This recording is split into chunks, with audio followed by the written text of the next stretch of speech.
Assalamualaikum warahmatullahi wabarakatuh.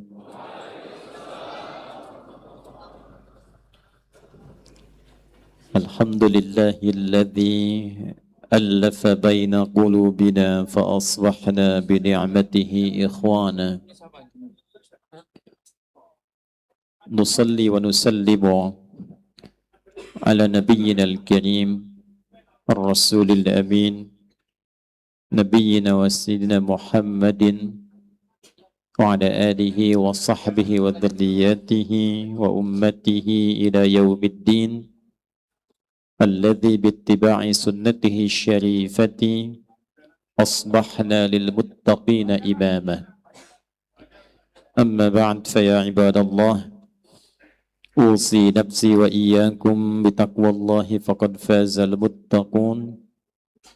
فلا تموتن إلا وأنتم مسلمون. فقال تعالى: يا أيها الذين آمنوا اتقوا الله حق تقاته ولا تموتن إلا وأنتم مسلمون. Keluargaku, saudara-saudariku, tanpa kecuali yang malam ini kita dihimpun oleh Allah Subhanahu wa Ta'ala di Masjid At-Taqwa ini, kita mengawali dengan bermohon kepada Allah semoga malam ini tanpa kecuali kita semua diberkahi oleh Allah Subhanahu wa Ta'ala. Tuan rumah dari PDM Kota Malang, Batu, pimpinan pusat Muhammadiyah, Ketua Majelis Tabligh PP Muhammadiyah, para perwakilan peserta Rakornas dari seluruh provinsi di Indonesia, bersilaturahim kita di Malang ini, semoga silaturahim kita menjadikan ukhuwah kita terikat dalam naungan ridha Allah Subhanahu wa Ta'ala dan dalam cinta Rasulullah sallallahu alaihi wasallam. Pemberian nama masjid biasanya di luar diberikan dengan nama tokoh, sedikit menggunakan nama sifat. Ada masjid di Mesir, Masjid Al-Imam Asy-Syafi'i, tokoh. Ada masjid di Syria, Masjid Muawiyah, tokoh. Diharapkan orang-orang yang beribadah, salat, mengaji, belajar, ikut ta'lim di masjid itu mampu meneladani ketokohan yang melekat pada nama masjidnya. Di kita, di Indonesia, para ulama kita mengambil sifat. Maka sering kita temukan nama masjid melekat dengan sifat. Al-Ikhlas, Al-Hakim, Ar-Rahman. Termasuk masjid ini namanya At-Taqwa. Mengapa ditetapkan, dipilih kebanyakan menggunakan nama sifat, sekalipun ada sebagian yang menggunakan nama zat, nama tokoh? Karena pertimbangan para ulama kita umumnya, tokoh itu wafat, tapi sifatnya tidak hilang. Tokoh bisa meninggal jasadnya, tapi sifatnya tidak ada yang wafat. Jujur kan tidak meninggal. Kalau jujurnya meninggal, tidak ada lagi orang jujur. Ikhlas tidak wafat. Kalau ikhlasnya wafat, tidak ada lagi orang ikhlas. Maka diharapkan setiap orang yang masuk ke masjid itu, dengan dia beribadah menjadi wasilah agar melekat sifat-sifat khususnya yang melekat pada nama masjid itu. Jadi orang yang beribadah di Masjid Al-Ikhlas diharapkan keluar dari masjid lebih ikhlas dibandingkan dengan yang ibadah di masjid lain. Infaknya ikhlas, sholatnya ikhlas, ngajinya ikhlas, hilang sendal, tidak. Cari dulu ya. Sekarang orang masuk ke Masjid At-Taqwa. Diharapkan takwanya lebih meningkat. Takwanya lebih terang. Takwanya lebih bersinar. Sehingga ada iman yang mencerahkan, ada amal yang berkemajuan. Ini tidak mungkin bisa diraih kecuali kita memahami dulu makna sifat yang melekat pada nama masjid itu. Apa itu takwa? Berapa kali disebutkan dalam Al-Quran? Mengapa Nabi seringkali memotivasi kita untuk meningkatkan takwa? Bagaimana cara bertakwa? Apa yang kita bisa dapatkan kalau kita mampu meningkatkan takwa?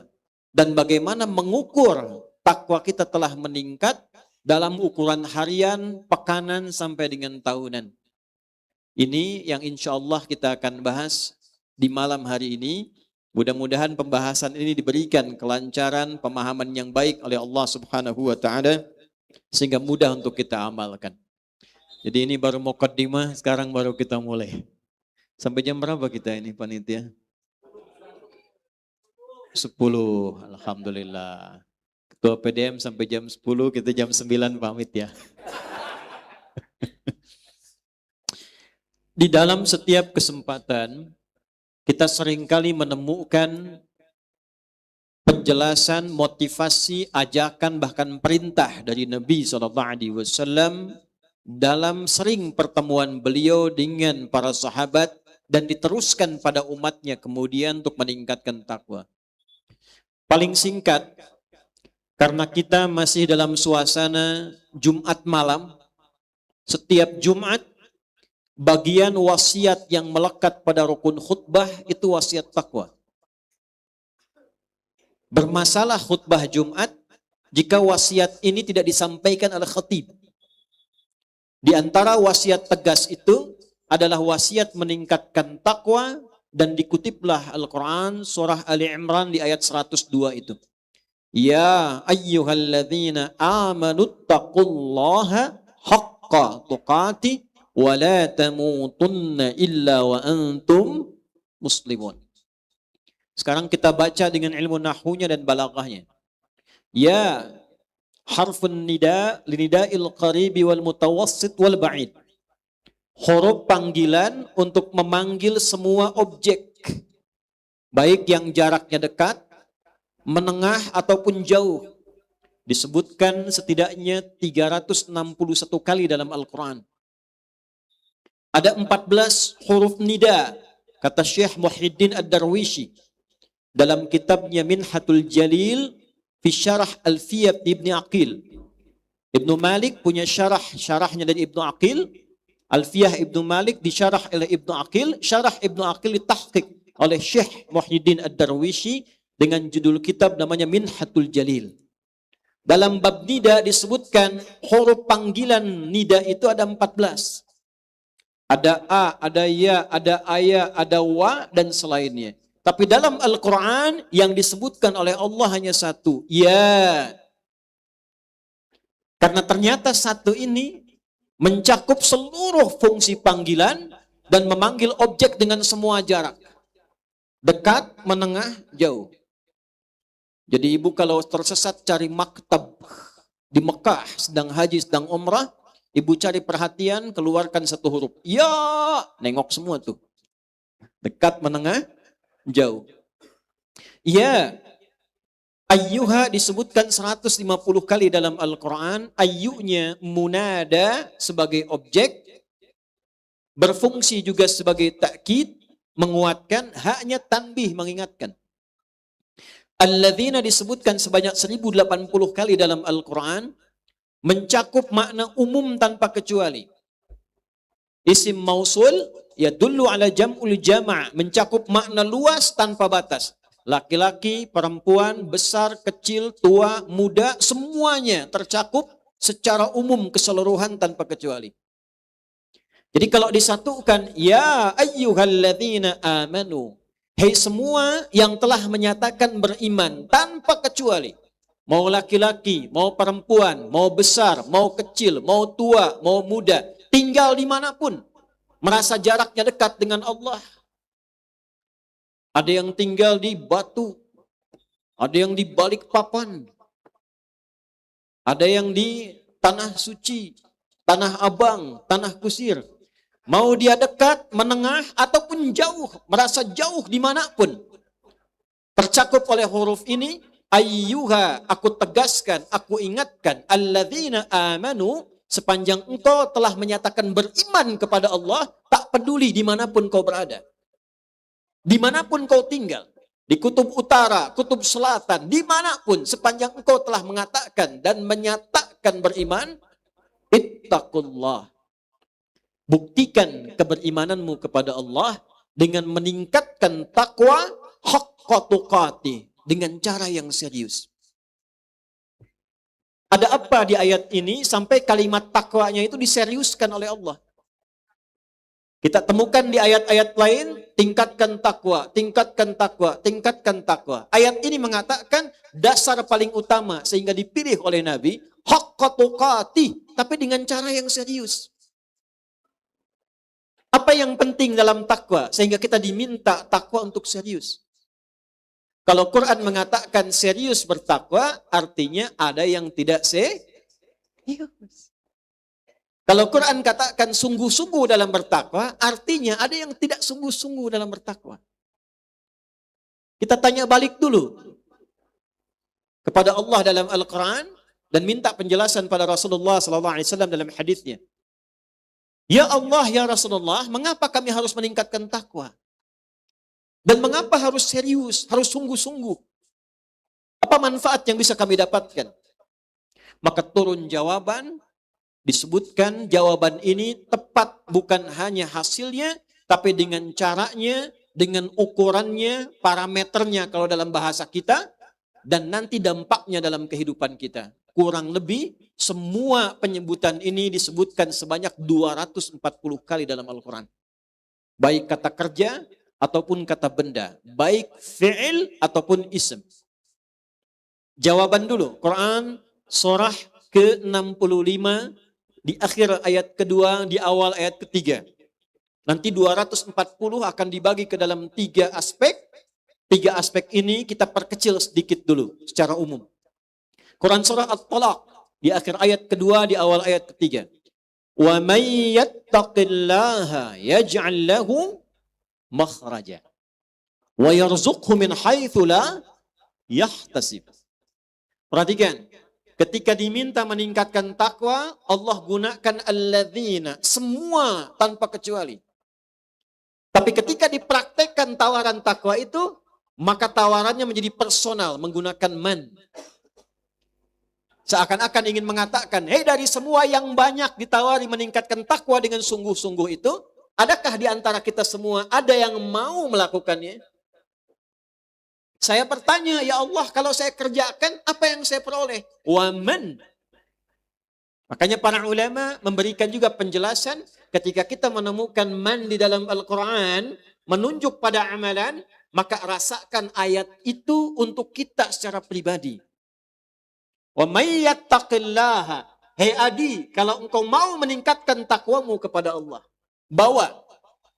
Sehingga tawarannya menjadi personal, maknanya general. Kepada setiap kita, tapi tawarannya masih umum. Maka terjemahkan dengan siapapun. Saya agak kurang sepakat dengan terjemahan barang siapa, Ustaz. Karena sampai saya tiba di Masjid At-Taqwa ini, saya belum temukan itu barang punya siapa. Waman, dan siapapun, yattaqillah, ingat pakai ya. 1 dari 4 huruf Anita. Ada Bu Anita di sini. Anita, gabungan Hamzah, Nun, Ya, dan Ta. Jika kata kerja dibuka dengan salah satu Hamzah, Nun, Ya, dan Ta. Yattaqi, nattaqi, attaqi, tattaqi. Pakai 1 dari 4 huruf ini, maka dia punya 3 arti. Hal, istimrar, wal istiqbal. Present, continuous, and future. Sekarang, terus dijaga sampai kapanpun. Sampai kita kembali pada Allah. Wa may yattaqillaha, dan siapapun di antara kita, tak peduli apa jabatannya, apa jenis kelaminnya, besar kecilnya, tua mudanya, yattaqillah, dia konsisten meningkatkan takwa kepada Allah. Saat dengar ayat ini dia coba tingkatkan, keluar dari masjid dia coba jaga tingkatkan, besok dia tingkatkan, sampai kapanpun dia hidup dia coba tingkatkan. Yaj'al lahu makhraja. Allah berikan solusi pada semua persoalan yang dia alami pada hidupnya. Perhatikan dahsyatnya takwa. Semakin meningkat takwanya, semakin cepat Allah berikan solusi. Bukan tak punya masalah. Tidak ada orang hidup yang tidak punya masalah, itu tidak ada. Karena persamaan Quran mengatakan, sepanjang orang hidup, itu pasti mendapatkan masalah berupa ujian. Walanabluwannakum bisyai. Al-Baqarah ayat 155. Dan aku pastikan setiap yang hidup itu, aku uji dengan persoalan hidup. Bukan ingin menjadikan hidupnya bermasalah, bukan. Tapi ujian itu diberikan untuk meningkatkan kualitas kehidupannya. SD kelas 6 mau masuk SMP. Mau naik SMP, apa dulu yang dilewati? Ujian. Tak mungkin naik tanpa ujian. Kenapa harus diuji? Supaya bisa dipastikan bisa mengikuti pelajaran di SMP. Artinya ilmunya naik. Demikian hidup kita juga dalam kehidupan. Diberikan oleh Allah ujian sesuai kemampuan kita, supaya kualitas kita bertambah. Supaya kemampuan kita naik. Kalau tidak diberikan ujian, tidak naik kemampuan kita. Tidak bertambah kualitas hidup kita. Maka menariknya, semua persamaan kehidupan, setiap orang hidup pasti ada ujian. Pasti ada masalah. Tak ada orang hidup yang tak punya masalah. Oh, ini tenang-tenang begini senyum, bawa masalah ini. Sepanjang hidup pasti punya masalah. Persamaan terbaliknya, yang tidak ingin punya masalah, tidak ingin hidup. Siapa yang tidak ingin punya masalah? Tidak ada ya, selesai pengajian kita. Nah, ada orang-orang yang saat akan menghadapi masalah itu, oleh Allah didahulukan solusinya, sehingga ringan menghadapinya. Masalah rizki. Sebelum berpikir, wa yarzuqhu min haitsu la yahtasib. Tiba-tiba rizkinya datang dari sisi yang tidak dia duga. Bergantung takwanya, semakin meningkat takwanya, bahkan ada orang belum meminta, Allah sudah berikan. Belum minta, sudah disiapkan. Contoh di Al-Quran. Ibu kenal Siti Maryam? Ya. Hanya di Malang, di Batu yang kenal Siti Maryam. Siapa sebetulnya ibu? Sayyidah Maryam. Anaknya Sayyidah Hana. Sayyidah Hana istrinya Imran. Alaihimussalam jami'an. Maryam semakin meningkat takwanya, pamannya yang bahkan Nabi Zakaria mengantarkan kebutuhannya, belum diantarkan sudah ada kebutuhannya di mihrabnya. Di mana ditemukan? Di surah Ali Imran. Di ayat berapa? Ayat 37. Lihat paling kiri sebelah bawah di pojok tuh. Fataqabbalaha rabbuha biqabulin hasanin wa ambataha nabatan hasana wa kaffalaha Zakaria. Kullama dakhala 'alaiha Zakaria al-mihrab wajada 'indaha rizqa. Maka usaha orang tua yang menjadikan anaknya semakin meningkat takwanya, semakin dekat dengan Allah, dibalas oleh Allah. Diterima amalan orang tua itu, dirawat anak itu oleh Allah, diperhatikan dalam hidupnya. Dirawat itu diberikan semua kebutuhan-kebutuhan, diperhatikan dalam kebaikan. Setiap kali pamannya Zakaria mengantarkan kebutuhannya di mihrab, sudah ditemukan apa yang diperlukan itu. Musim anggur ada anggur biasa, bukan musim anggur ada anggur. Apa yang mau diantarkan? Ada. Mau diantarkan? Ada. Karena sejak kecil diperkenalkan dengan Allah, ditingkatkan takwa kepada Allah, dikonfirmasi oleh Nabi Zakaria. Apa yang keluar di lisannya Maryam alaihissalam itu? Ya Maryamu anna laki hadha? Maryam, dari mana semua ini? Aku mau antarkan sudah ada. Perhatikan jawab Maryam.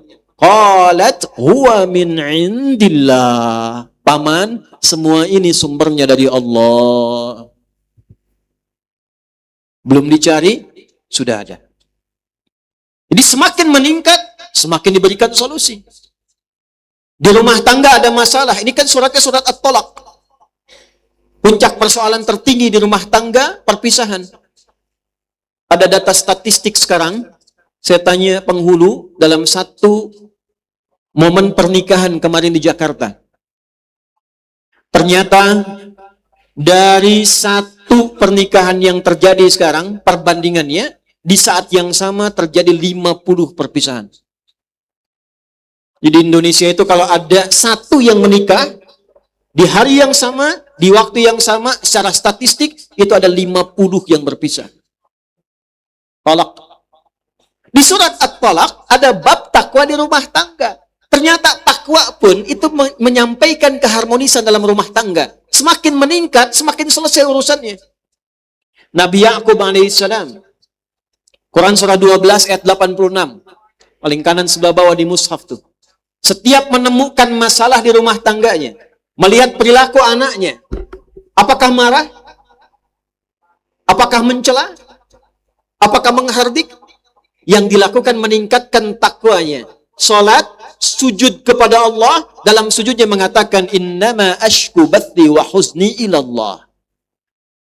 Apa yang terjadi dari peningkatan takwa ayah ini? Dampaknya ke anak. Jadi investasi orang tua yang meningkatkan usahanya dengan takwa kepada Allah, dibalas oleh Allah dengan sampainya rahmat Allah kepada anak. Turun. Ada yang masih kuliah, masih belajar. Al-Baqarah di ujung ayat 282. Ada nggak takwa hubungannya dengan ilmu? Wattaqullaha wa yu'allimukumullah. Duhai Anda yang masih ingin belajar, pengen dapat cepat ilmu, diberikan kemampuan mengingat yang luas, tipe nomor 5. Ada 4 tipe ingatan. 1, cepat ingat, lambat lupa. Bagus. 2, cepat ingat, cepat lupa. Masalah. Baru disampaikan tadi 15 menit lalu, lupa lagi. 3, cepat ingat, lambat ingat, lambat lupa. Ingatnya lambat, tapi lupanya lambat. Yang 4 ini musibah. Lambat ingat, cepat lupa. Lambat ingatnya, begitu ingat, lupa. Dan ini tipe yang kelima. Cepat ingat, sulit lupa. Jadi bukan mau ingat, mau lupa susah. Mau lupa susah. Biasanya itu utang kan ya. Ini bab ilmu, ada di bab ilmu, mau lupa susah itu. Gimana cara mendapatkan tingkat yang kelima ini? Turun ayat, wattaqullah, dan tingkatkanlah takwa Anda kepada Allah, wa yu'allimukumullah, maka Allah berkenan mengajarkan pengetahuan bahkan yang belum kita ketahui. Abu Hurairah radhiyallahu ta'ala anhu, lihat latar belakangnya. Non-muslim, masuk Islam, mu'allaf, belajar pada Nabi, berupaya meningkatkan takwa, terlihat oleh Nabi dipanggil, didoakan, buka sorbanmu, didoakan, pakai kembali, tak lupa setelah itu. Dan manhaj itu dibawa, diteruskan. Al-Imam Al-Bukhari meneruskan manhaj itu, sampai mengurutkan dari 97 topik, ada 97 tema dalam Al-Bukhari. Itu tema ketiganya kitabul ilmi. Tapi pembukanya kitabul iman. Bad'ul wahyi, kitabul iman, kemudian ke ilmu. Ketika iman naik, takwanya naik, ilmu pun diberikan oleh Allah subhanahu wa ta'ala. Ingin bawa kebahagiaan, kesuksesan. Dagang pengen sukses. Bisnis pengen sukses. Sukses dan bahagia sekaligus. Karena ada yang sukses belum tentu bahagia. Ada yang bahagia belum tentu sukses. Kalau sukses belum tentu bahagia, tadi saya sampaikan saat siang tadi, dalam pertemuan Rakarnas, itu namanya fauz. Turunannya fauzi, faizah, fauzan, faizin. Kalau ada yang namanya fauzan, faizin, faizah, itu orang diharapkan sukses dalam hidupnya. Walaupun belum tentu bahagia. Secara makna. Bahagia belum tentu sukses, namanya fariha. Sifat untuk laki-lakinya farhan, perempuannya farah. Jadi kalau ada yang namanya farah, Farah Queen, Muhammad Farhan, itu diharapkan bahagia selama hidupnya, walaupun belum tentu sukses. Nah, ibu pilih dah. Ibu pilih kaya tapi gelisah atau miskin tapi tenang. Nggak ada pilihan ketiga. Kaya dan tenang, sukses dan bahagia. Kaya dan tenang, sukses, bahagia, itu bahasa Arabnya falah. Falahun. Kalau digenggam kesuksesan itu, kebahagiaan itu, dan tak ingin saya lepas, saya genggam. Tambahkan hamzah di ilmu sharaf pada kata dasarnya. Falaha tambah hamzah jadi aflaha. Genggam. Kuat. Aflaha. Yuflihu. Orangnya disebut muflih. Jamaknya pakai un di ujungnya. Muflihun. Kalau bekerja untuk mencapai kesuksesan, kedamaian, kebahagiaan, maka ganti kata kerja. Aflaha yuflihu. Kalau Anda tuflihu. Kalau jama', Allah mengkhitab kita, meminta kita semua, jadilah orang sukses, orang bahagia. Tuflihun. Ya Allah, saya minta cara cepat supaya sukses dan bahagia. Turun ayat Al-Baqarah di akhir ayat 189. Wattaqullaha la'allakum tuflihun.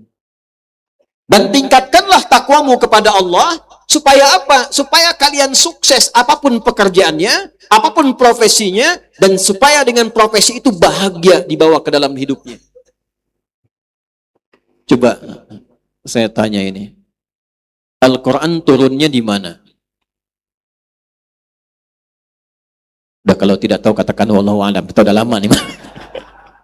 Di Mekah ya? Mekah. Pertanyaan saya. Saat Quran itu turun, orang-orang Mekah itu bahagia tidak? Sukses tidak? Maju tidak? Bandingkan dengan tetangganya, Romawi, Persia. Maju tidak orang-orang pada masa itu? Tinggalnya di bawah lembah. Sampingnya bukit-bukit yang keras. Masyarakatnya disifati jahiliyah. Sulit mendapatkan kebahagiaan. Yang ada seringkali konflik. Bertikai, berkelahi, nantang orang, mabuk, zina. Dan rata-rata profesional.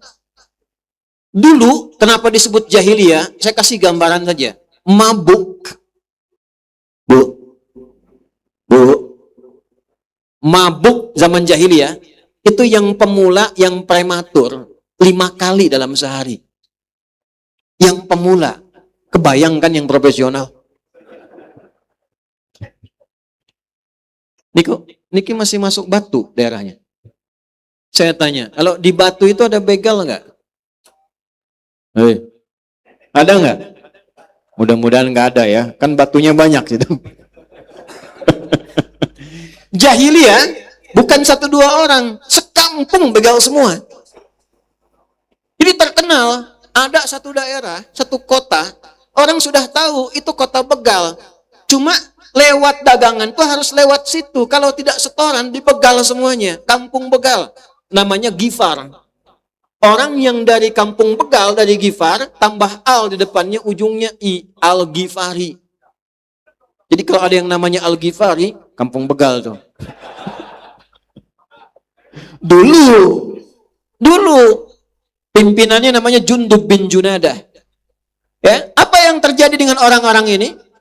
Masuk Islam, mendapatkan kenikmatan, meningkatkan takwanya kepada Allah. Anda bisa bayangkan, yang pemabuk jadi orang paling taat.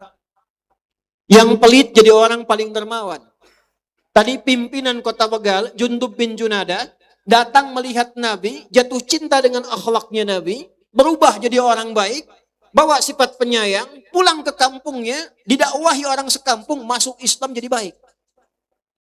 Heboh Madinah, keluar langkah, dag digdug.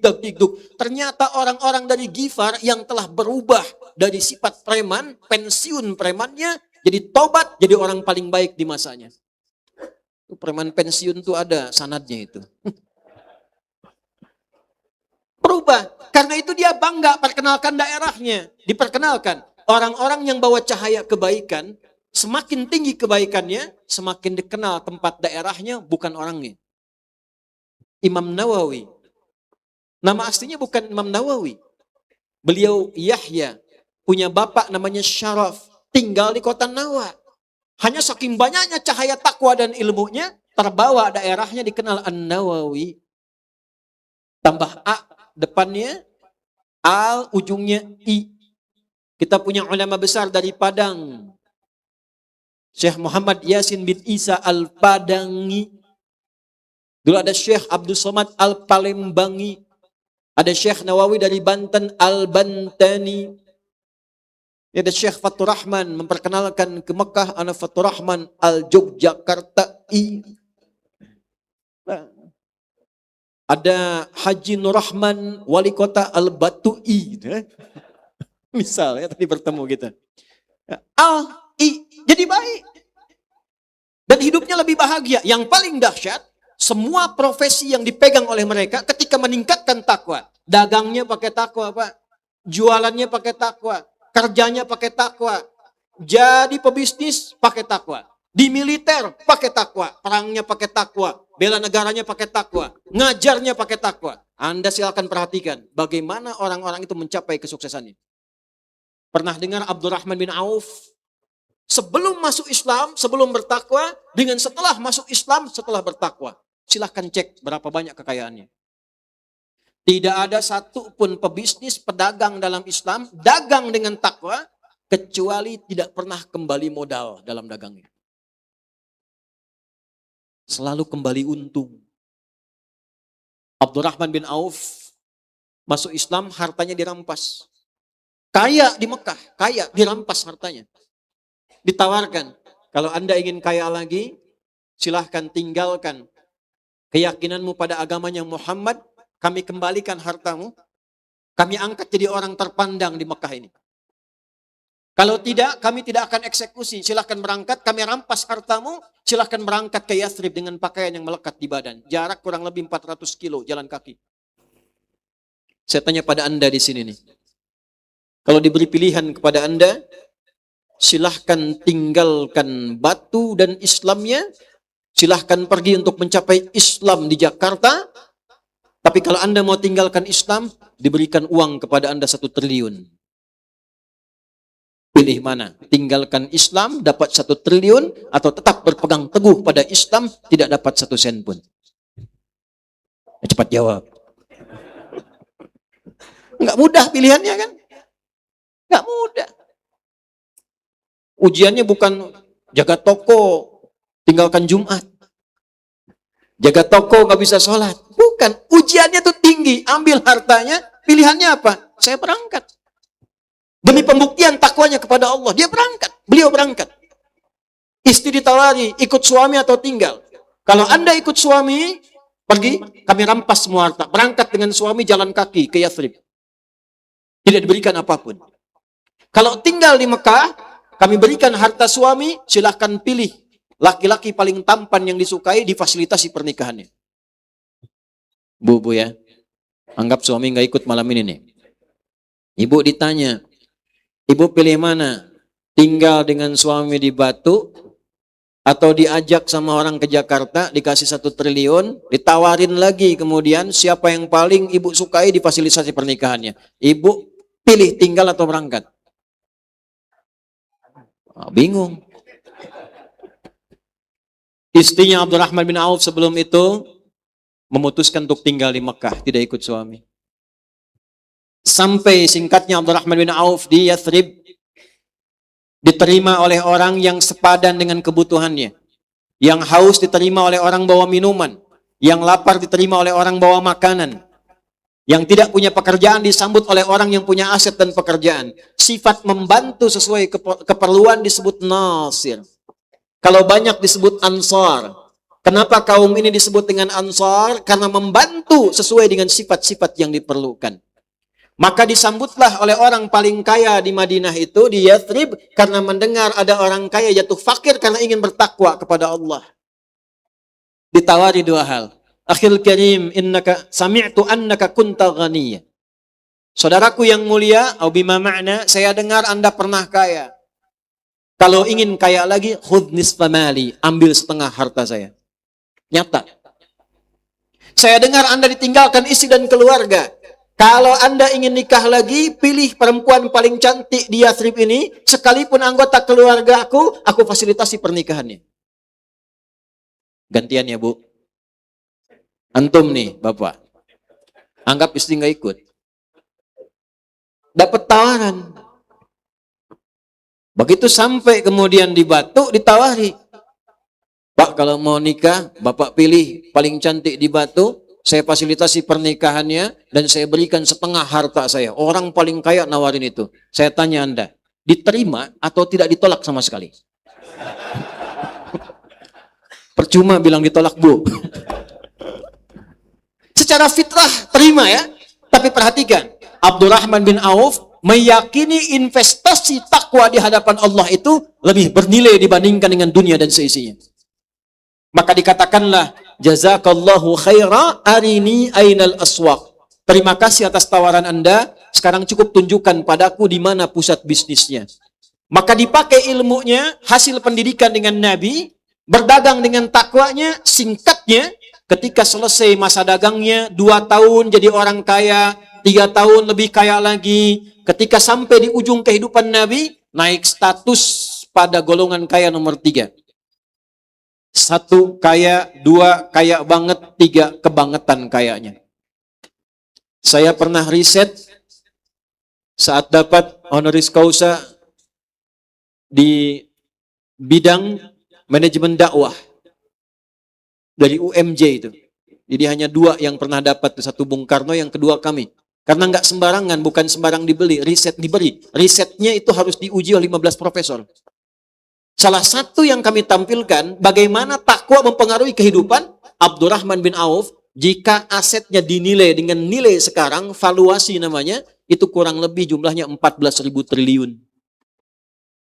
Bisnis dagang dengan takwa. Ilmu juga begitu. Dulu orang kalau ilmunya pakai takwa, itu minimal 5 bidang. Sekarang paling tinggi 2-3 bidang dikuasai. Dulu minimal 5. Nggak tanggung, bukan cuma tafsir, hadis, fikih, matematika dikuasai, fisika dikuasai, seni dikuasai, kedokteran dikuasai. Ali bin Abi Thalib radhiyallahu ta'ala anhu, bukan hanya di balaghah, di tafsir, di matematika beliau unggul.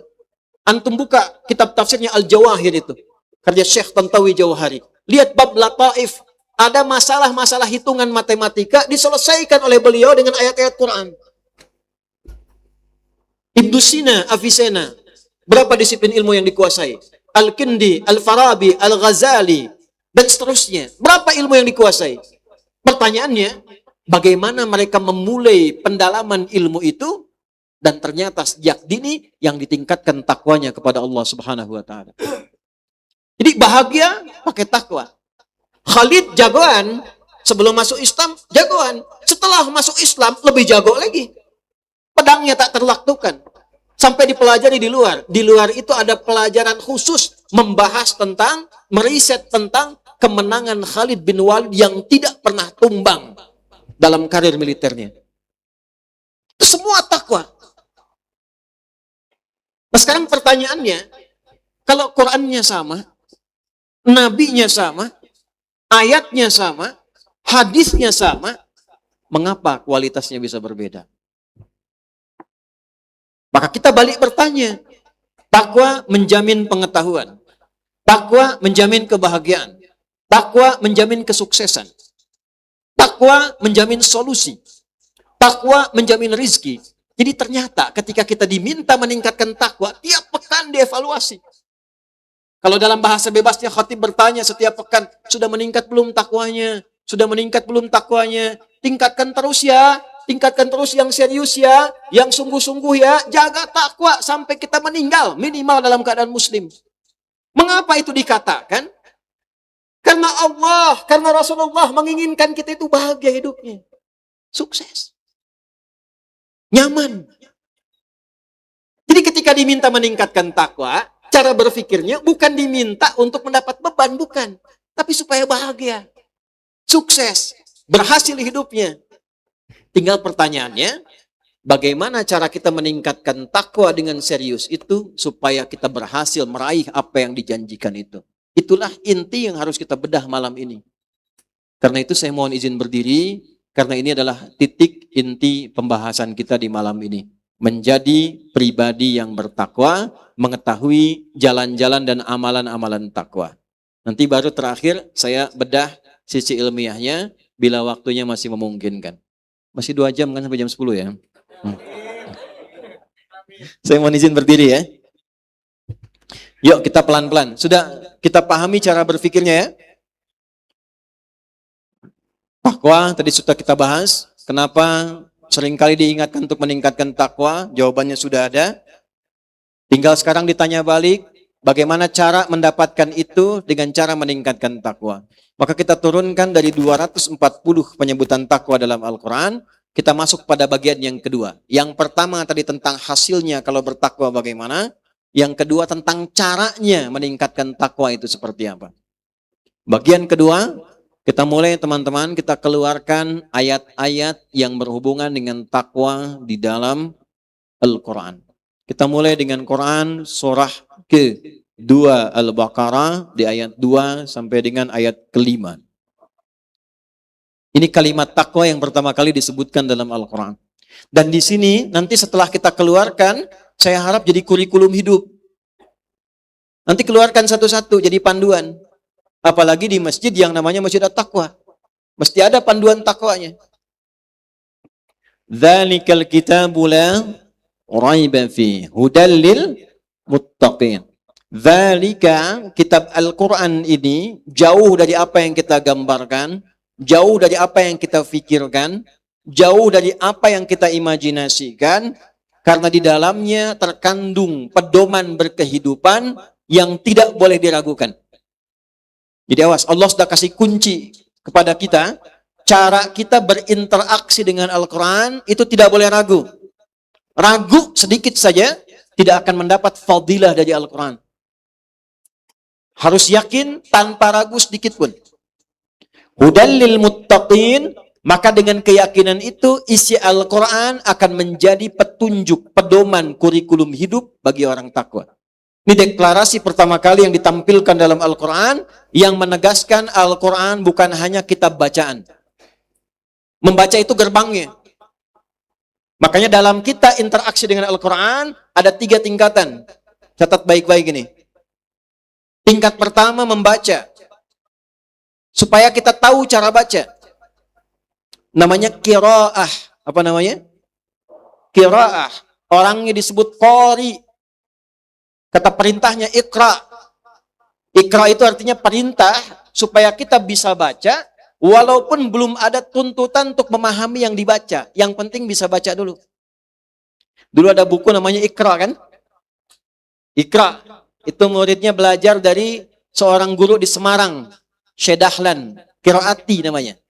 Ya, ada qiraati, ada ikra. Sama-sama dari qira'a. Qira'a yaqra'u, ya. Qira'atan, qiraati bacaan dasarku, ikra bacalah bacaan dasar ini. Karena itu semua pelajaran dalam ikra, dalam qiraati tidak menuntut paham makna, cuma mengajarkan kita cara baca. A fathah a kan? Fa fathah fa, lam doma lu, apa lu, ya. Sama dengan SD bahasa Indonesia kan? Ini Budi, ini Bapak Budi, ini Ibu Budi. Saya tanya pada jenengan, pernah nggak jenengan tahu itu Budi itu siapa? Dan yang diarahkan kita bisa baca ya, itulah qiraah. Nanti setelah paham qiraah, naik yang kedua, namanya tilawah.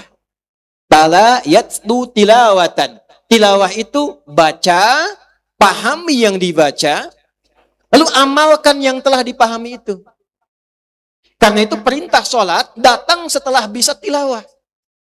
Qiraah sudah dapat bisa, lalu muncul perintah sholat. Perintah sholat itu pakai tilawah, bukan hanya qiraah. Al-Ankabut ayat 45. Insya Allah antum hafal tengahnya, cuma lupa awalnya. Ya, Inna sholata tanha. Nah, itu tengahnya. Apa awalnya? Utlu ma uhya ilaika minal kitab wa aqimis sholat. Inna sholata tanha anil fahsya wal munkar. Jadi perintah sholat itu pakai tilawah, bukan qiraah. Apa itu tilawah? Utlu. Baca dulu, Adi Hidayat baca. Ma uhya ilaika minal kitab. Ketentuan sholat yang ditunjukkan, diajarkan, diwahyukan pada Nabi Muhammad SAW. Sallu kama ra'aitumuni usalli, kata Nabi. Diajarkan oleh Allah pada Nabi Muhammad. Pelajari dulu, pahami sampai paham. Kenapa kakinya seperti ini? Kenapa takbirnya mengangkat begini? Kenapa diucapkan Allahu Akbar? Kita mengangkat, bertakbir, sampai salam, tak paham pun sah sholat. Dapat pahala sesuai keikhlasan. Tapi makna sholat, fadilah sholat, barokahnya sholat, tanha anil fahsya wal munkar, sulit dapat. Karena itu bisa dikeluarkan kalau kita paham isinya. Kenapa kaki begini misalnya? Tangan diangkat seperti ini. Tilawah, pelajari. Tangan diangkat sejajar dengan bahu begini. Ada di hadis Muslim, hadis 397 misalnya. Ya, dari Khalid bin Rafi Az-Zuraiqi kasusnya yang meriwayatkan sahabat Abu Hurairah. Ya, Anda kemudian angkat tangannya sejajar dengan bahu, kemudian di Abu Daud ucapkan Allahu Akbar sambil diucapkan. Apa di antara maknanya? Turun kitab. Ya, Nadharat fi ma'ani shalah, asrarus shalah dijelaskan. Di antara makna mengangkat ini, buang urusan dunia ke belakang. Lemparkan dunia, jangan dibawa, hanya Allah yang agung. Jadi jangan bawa urusan dunia dalam sholat. Kenapa tidak banyak orang khusyuk dalam sholat? Karena ketika takbir dunia masih ikut. Allahu Akbar, lisannya Allahu Akbar. Tapi di pikirannya, kreditu Akbar. Pulsahu Akbar. WA-hu Akbar. Ya, tunggu proyek. Begitu takbir Allahu Akbar, bunyi handphone. Tang ting tung ting tang ting tung, batal sholat. Sebentar ya, sholat dulu. Hai tilawah. Nanti setelah tilawah, ada tahfidz yang dipahami, keluarkan sesuai profesi. Anda yang pedagang di sini, pebisnis, keluarkan ayat-ayat dagang di Quran. Tidak harus semuanya. Apa keperluan kita yang pokok? Keluarkan ayatnya, buat kurikulum, hafalkan ayatnya, bawa maknanya, terapkan di profesi kita. Begitu caranya. Itulah hudan. Yang da'i, yang mubaligh, keluarkan ayat-ayat dakwah di Quran. Jadikan kurikulum. Bagaimana berdakwah yang Qurani. Tabligh yang nabawi. Keluarkan ayatnya, keluarkan hadisnya. Kenapa dulu 2 huruf orang sudah masuk Islam? Umar itu kan cuma dengar Toha. Bergetar hatinya kuat, masuk Islam. Sekarang sudah Baqarahan, Ali Imranan, Yasinan, belum juga taubat. Apa yang salah dengan bacaannya? Dulu baca Bismillah, Al-Fatihah. Sekali baca, orang kena sengat kalajengking Arab. Tersengat, diruqyah dibacakan. Dengan takwa yang tinggi, sembuh itu. Sekarang sudah dibaca sampai khatam Quran, belum sembuh-sembuh. Apa yang salah? Jadi itulah hudan. Nah, hudan ini akan efektif bagi orang yang takwa saja. Hudan lil muttaqin. Jadi kalau kita ingin sukses, membawa semangat kurikulum Quran di bidang bisnis, di bidang ilmu, jadi dosen, jadi ustadz, jadi guru, dibawa di pertanian, keluarkan ayatnya misalnya, kalaupun ayat dikeluarkan tapi tidak menggunakan spirit takwa, tidak sukses juga. Maka jangan salahkan, saya sudah berusaha, bisnis menggunakan skema syariah, tapi kenapa nggak sukses-sukses? Boleh jadi, syariahnya pakai nama, tapi takwanya tidak muncul dalam nama syariah itu. Karena sekarang banyak yang pakai syariah. Bank syariah. Koperasi syariah. Dulu teman-teman bercanda itu bikin pingpong syariah. Kalau servis pakai bismillah. Ya, nyemes masuk alhamdulillah, kena cemes astagfirullah. Nah, hudan lil muttaqin, Quran itu akan efektif jadi pedoman hidup bagi orang takwa. Jadi cara baca orang takwa pada Quran beda, Pak. Kalau qiraah dia baca pakai takwanya. Meresap pada jiwanya. Ada getaran. Disebut nama Allah aja bergetar. Apalagi kalau baca. Al-Anfal ayat 2. Innamal mu'minuna alladhina idza dzukirallahu wajilat wa idza tuliyat alaihim ayatuhu zadathum imana wa ala rabbihim. Siapa di antara kita yang baca Quran selalu menggunakan takwa? Atau sekedar baca? Beda rasanya. Lain. Sentuhan kejiwanya beda. Ulama mengatakan minimal orang baca Quran pakai takwa itu dia dapatkan 2 hal. 1, ketenangan pada jiwanya. Makanya kalau punya masalah, salah satu terapinya, ambil wudhu, buka mushaf. Mushaf. Dahsyatnya kadang baru kita buka, kita temukan ayat sesuai kebutuhan kita. Dahsyatnya Quran begitu. Baca. begitu dibaca, walaupun solusi belum datang, tapi hati tenang. Ada syifa. Wa nunazzilu minal Qur'ani ma huwa syifa. Ada syifa. Ada petunjuk tuh. Kayak kalau ibu punya masalah, Bu, buka Quran, bukan Instagram. Facebook. Bikin status. Nggak nyangka ya. Nah, itu nyangka tuh. Orang yang nulis nggak nyangka berarti sedang nyangka. Tenang. Yang kedua apa? Ahli Quran itu sepakat ulama menghasilkan kelembutan. Ahli Quran itu lebih lembut. Ahli hadis lebih berhujjah. Ahli fiqih lebih logis. Ahli Quran, ahli fiqih, ahli hadis ketemu tiga-tiganya. Mantap istinbatnya. Dia lembut, dalilnya kuat, dan logikanya jalan.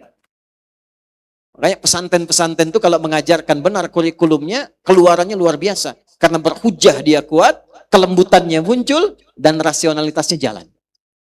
Nah ini hanya bisa didapatkan dengan jiwa takwa.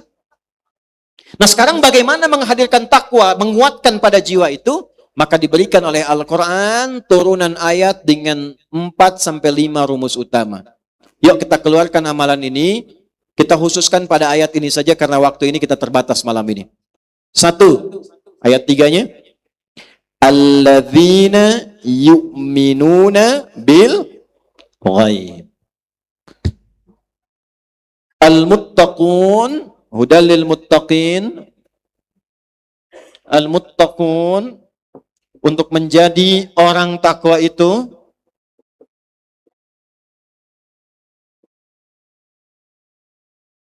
jalan pertamanya, perhatikan baik-baik. 1, alladzina yu'minun. Yu'minun.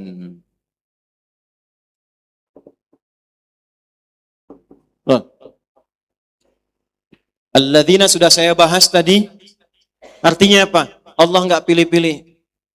Kiai aja yang takwa, Habib aja yang takwa, Ustadz aja yang takwa. Tidak. Allah berikan tawaran pada semua tanpa kecuali. Jadi kalau ada hamba yang tidak bertakwa, yang salah bukan Allah, hambanya yang nggak ngambil.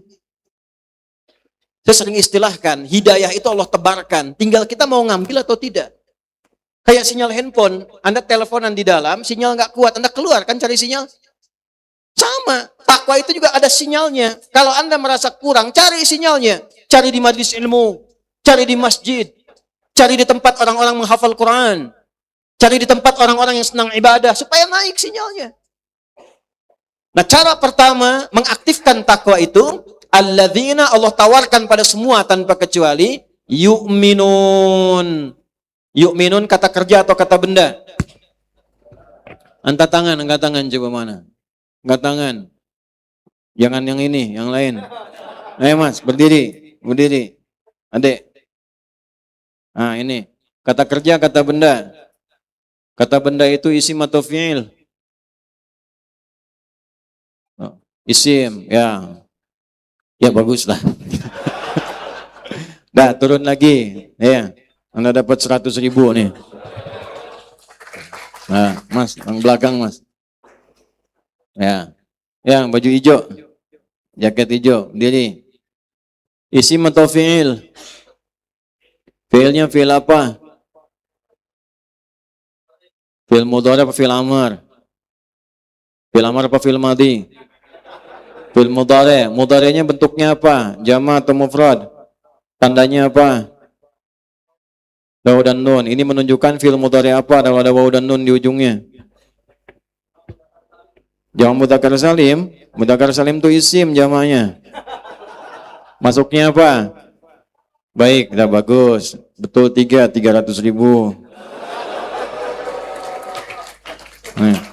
Gak usah tepuk tangan, gak ada merpati. Belakang. Fi'il kata kerja, beda dengan isim. Isim tuh kalau ada alif lam di antara tandanya isim. Contoh, surah ke-23, surah apa namanya? Al-Mu'minun, betul. Kalian gak ada hadiah cepet tuh. Lihat Al-Mu'minun, ayat pertamanya qad aflahal, ada alif lam ujungnya un, itu kata benda namanya. Isim. Kenapa saya sebut ini dulu? Kalau kata benda, artinya sifatnya sudah melekat pada benda. Sudah jadi kebiasaan.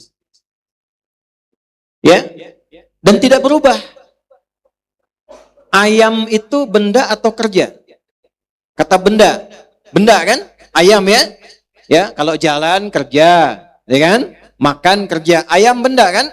Sampai kiamat pun tetap ayam jadi ayam, nggak akan pernah berubah jadi kucing. Kata kerja itu menunjukkan usaha kita untuk meningkatkan sifat itu supaya sifat melekat kuat pada diri kita. Apa sifat utama yang harus melekat itu? Iman. Iman itu kalau ingin dapat, ya harus kerja, harus usaha. Iman Allah anugerahkan pada diri kita, ada potensi dalam diri kita, ditanamkan iman. Kullu mauludin yuladu alal fitrah. Setiap yang lahir Allah berikan fitrah. Di antara fitrah ini ada iman. Tahu dari mana? Quran surah 30. Ayat berapa? Ayat 30. Fa'aqim wajhaka lid-dini hanifa fitratallahi allati fataran nasa 'alaiha. Hadapkan dirimu, upayakan dirimu pada din yang lurus, yang benar. Apa itu din? Ditafsir di Quran surah Ali Imran ayat 19. Inna dina indallahil Islam. Dasar Islam itu pakai iman. Jadi ketika iman itu ditanamkan pada jiwa, itu fitrah. Fitratullah, fitrah yang Allah tanamkan pada diri kita. Tugas kita bekerja mengeluarkan cahaya iman ini. Supaya iman dari sini naik ke mata, maka memandang menggunakan iman. Dari mata turun ke lisan dulu, jangan langsung hati aja. Dari mata turun ke lisan, bicaranya pakai iman. Mendengarnya pakai iman. Melangkahnya pakai iman. Kalau Anda riset ayat-ayat tentang tubuh kita dalam Al-Quran, itu rata-rata menggunakan iman. Mata, Quran surah 24, An-Nur, ayat 30 untuk laki-laki, 31 untuk perempuan. Kullil mu'minina yaghuddu min absarihim.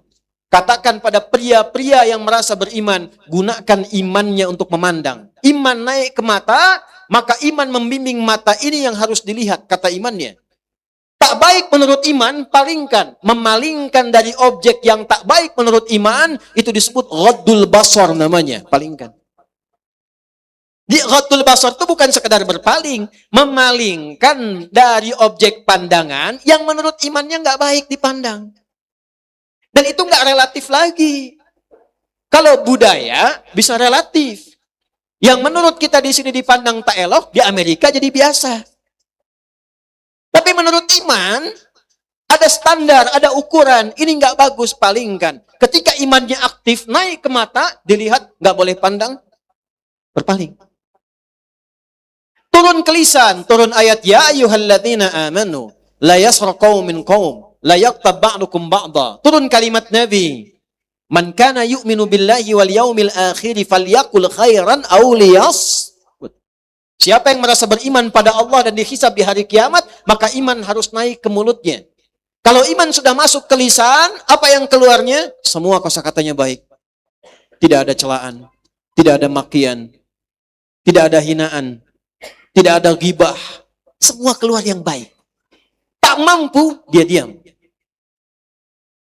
Anda pernah dengar kisah Al-Hasan, Sayyidina Hasan radhiyallahu ta'ala anhu? Beliau hidup di masa saat ayahandanya dinistakan.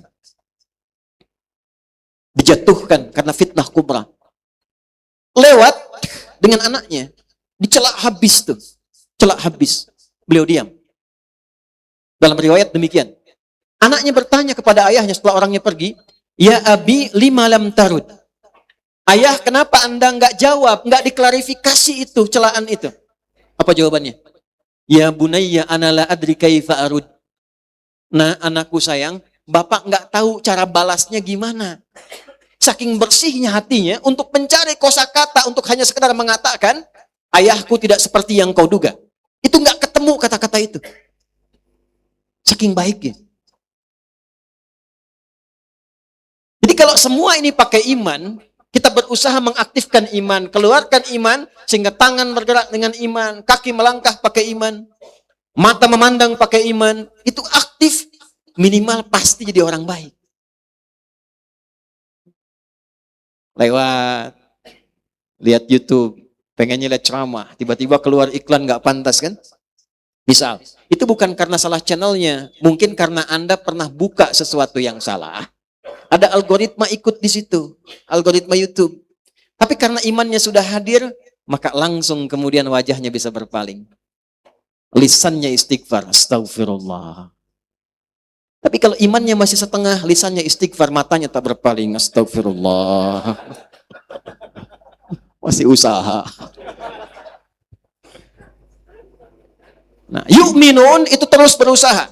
Setelah kita punya iman dikasih oleh Allah, kita pengen berlatih, tapi berlatihnya enggak sekarang berlatih, besok berhenti. Besok berlatih, lusa berhenti. Tidak. Sekarang berlatih, besok berlatih, terus berlatih, konsisten melatih iman, itu yu'minun namanya. Artinya Allah memberikan jalan, kalau ingin jadi orang takwa, yang pertama harus komitmen untuk konsisten melatih iman, supaya muncul dalam perilaku kita. Satu. Ini ya, poinnya. Sekarang pertanyaannya gini, lanjut. Gimana caranya melatih iman ini? Supaya tidak menurun. Seperti ilmu. Al-ilmu nurun. Ilmunya nurun. Berkurang. Tidak jadi cahaya lagi. Supaya enggak redup. Apalagi kata Nabi akan ditemukan satu masa, paginya beriman, sorenya kufur. Yusbihu mu'mina wa yumsi kafira. Akan ditemukan orang saking fitnahnya merajalela, banyak menyebar, itu ada orang yang paginya beriman, sorenya bisa kufur. Saking cepatnya pergolakan hidup pada masa itu. Gimana caranya? Beramal soleh. Turunkan amal soleh itu apa yang jadi prioritas. Betul, beramal soleh. Karena itu kita temukan setiap ada kata iman itu disebutkan 811 kali dalam Al-Quran. Semua turunannya, amanu, yu'minuna, mu'minun, itu ada 811 kali kurang lebih disebutkan. Setiap ada kata iman, sandingannya amal soleh. Baik namanya amal soleh, ataupun langsung rincian amalnya. Surah paling favorit dalam Al-Quran, selain Al-Ikhlas, An-Nas, Al-Falaq, Al-Asr kan? Wal 'asr, innal insana lafi illa alladhina Nah, sekarang kita keluarkan dari banyaknya amal soleh itu apa saja latihan cepat untuk meningkatkan takwa sekaligus melatih iman. Teruskan ayatnya. Alladzina yu'minuna bil ghaibi wa yuqimunas. Nih, 2. Dan dia berupaya menunaikan sholat dengan baik dan benar. Makanya menegakkan, tegak itu supaya sempurna, benar dan baik. Lihat tulisannya ya, perhatikan baik-baik. Perhatikan baik-baik. Mohon maaf, ibu kelihatan bu? Luar biasa iman ibu. Belum saya tulis sudah kelihatan. Iman ibu top deh. Tidak sia-sia saya jelaskan tentang iman. Sudah terjadi akselerasi di belakang. Belum saya tulis sudah kelihatan. Luar biasa. Assalamualaikum. Lihat sini ya. Salat itu ada begini. 1, alif, lam, shad, lam, alif. 1. 2, ada begini. Alif, lam, shad, lam, waw, alif, ta maftuhah begini.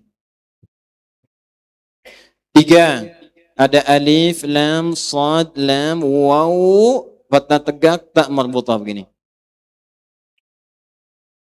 Cepat. Kalau nomor 1, itu artinya 1, sekali, tunggal. Kadang berarti doa.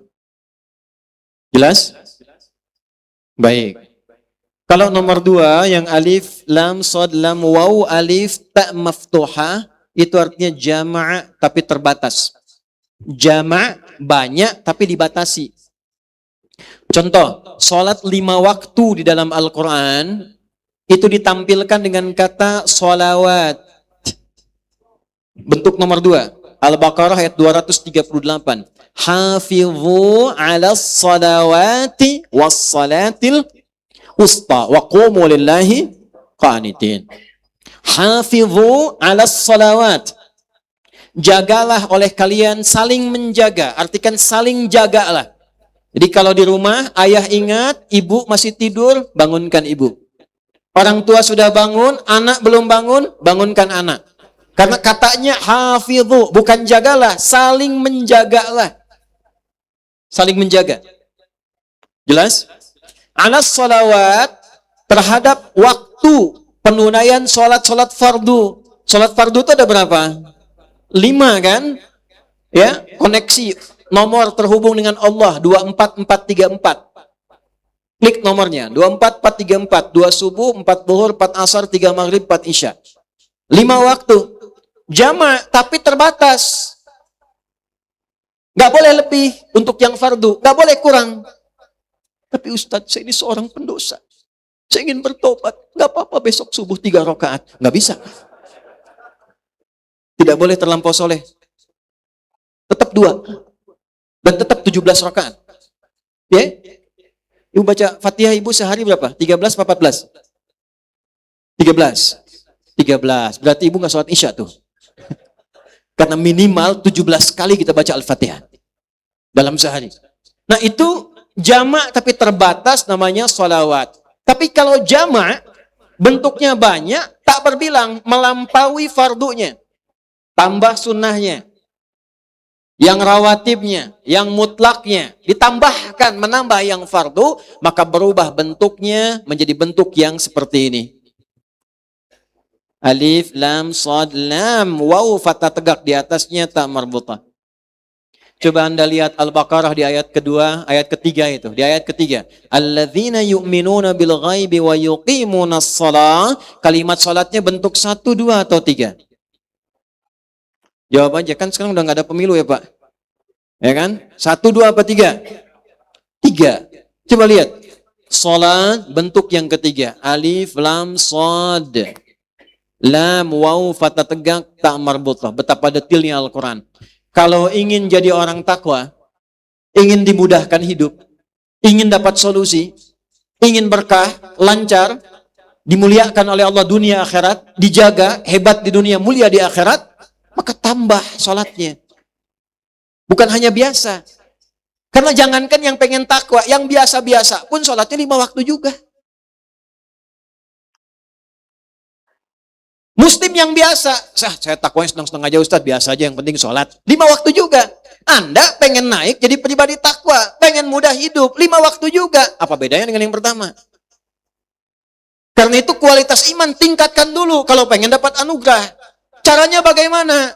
Tambahkan latihan sholatnya, baik kuantitas menggunakan lafaz atau kualitas menggunakan alif lam. Jadi mulai hari ini, malam ini, coba keluarkan semua menu sholat yang pernah disampaikan oleh Nabi. Nanti sesuai kemampuan kita berlatih. Sepekan ini tidak harus langsung semua. Satu-satu kita keluarkan. Contoh. Yang fardu tadi ada 5 kan? Latihan. Supaya tidak terlampau capek, waktunya tidak terlalu jauh. Cari sholat-sholat di luar fardu yang waktunya dekat dengan sholat fardu. Waktunya nempel, baik sebelum ataupun setelahnya. Terukur, dapat tambahan bonus, menyempurnakan yang fardu.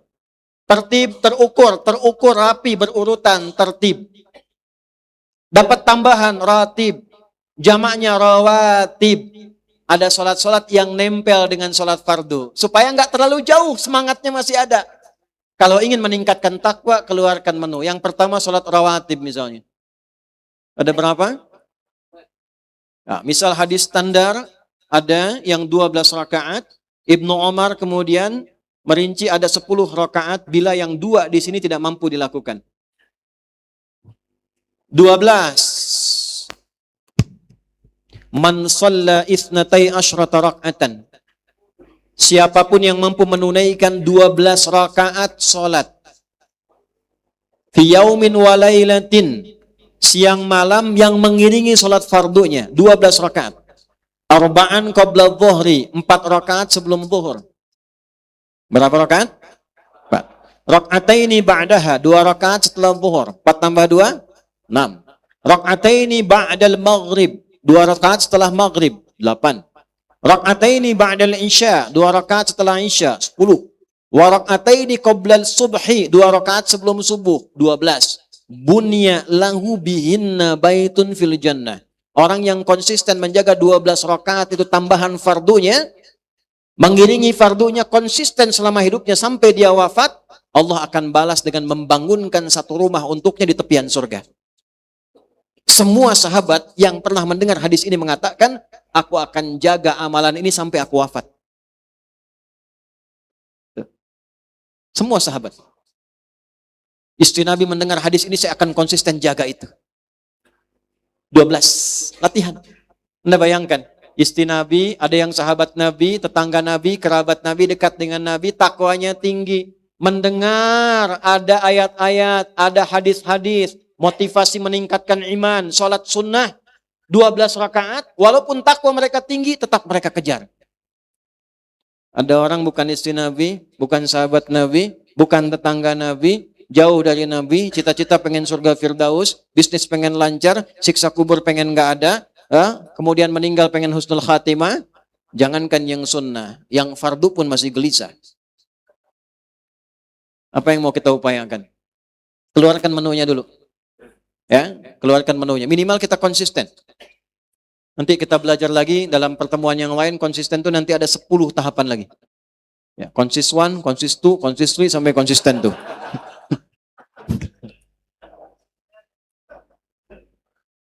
Kalau sholatnya dikerjakan sebelum yang fardu, qabla al-fardu, qabla sholati subhi, qabla, sholatnya dibuang tambah ya dengan nisbah dan tak di ujungnya menjadi qabliyah.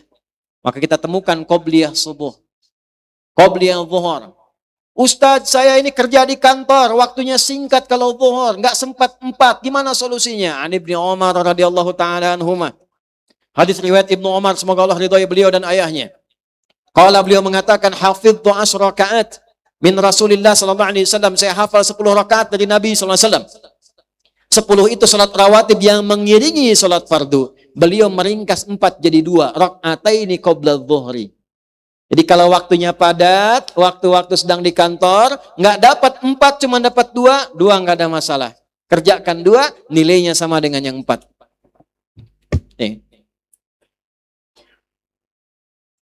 Sudah rutin, sudah konsisten, sudah enak, tambah dengan yang mutlak. Ada yang nempel dengan waktu-waktu sholat. Asar, tadi kan nggak disebutkan. Nggak ditemukan qabliyah rawatib, nggak ada ba'diyah rawatib. Tapi qabliyah, tidak semua qabliyah itu rawatib. Ada yang mutlak. Sebelum asar ada nggak sholat sunnah? Ada, ditemukan di mana hadisnya? Ibnu Umar lagi. Gimana bunyinya? Rahimallahu mra'an shalla qabla al-asri arba'an. Allah akan menambahkan rahmat pada seorang hamba yang mau menunaikan sholat 4 rakaat sebelum asar.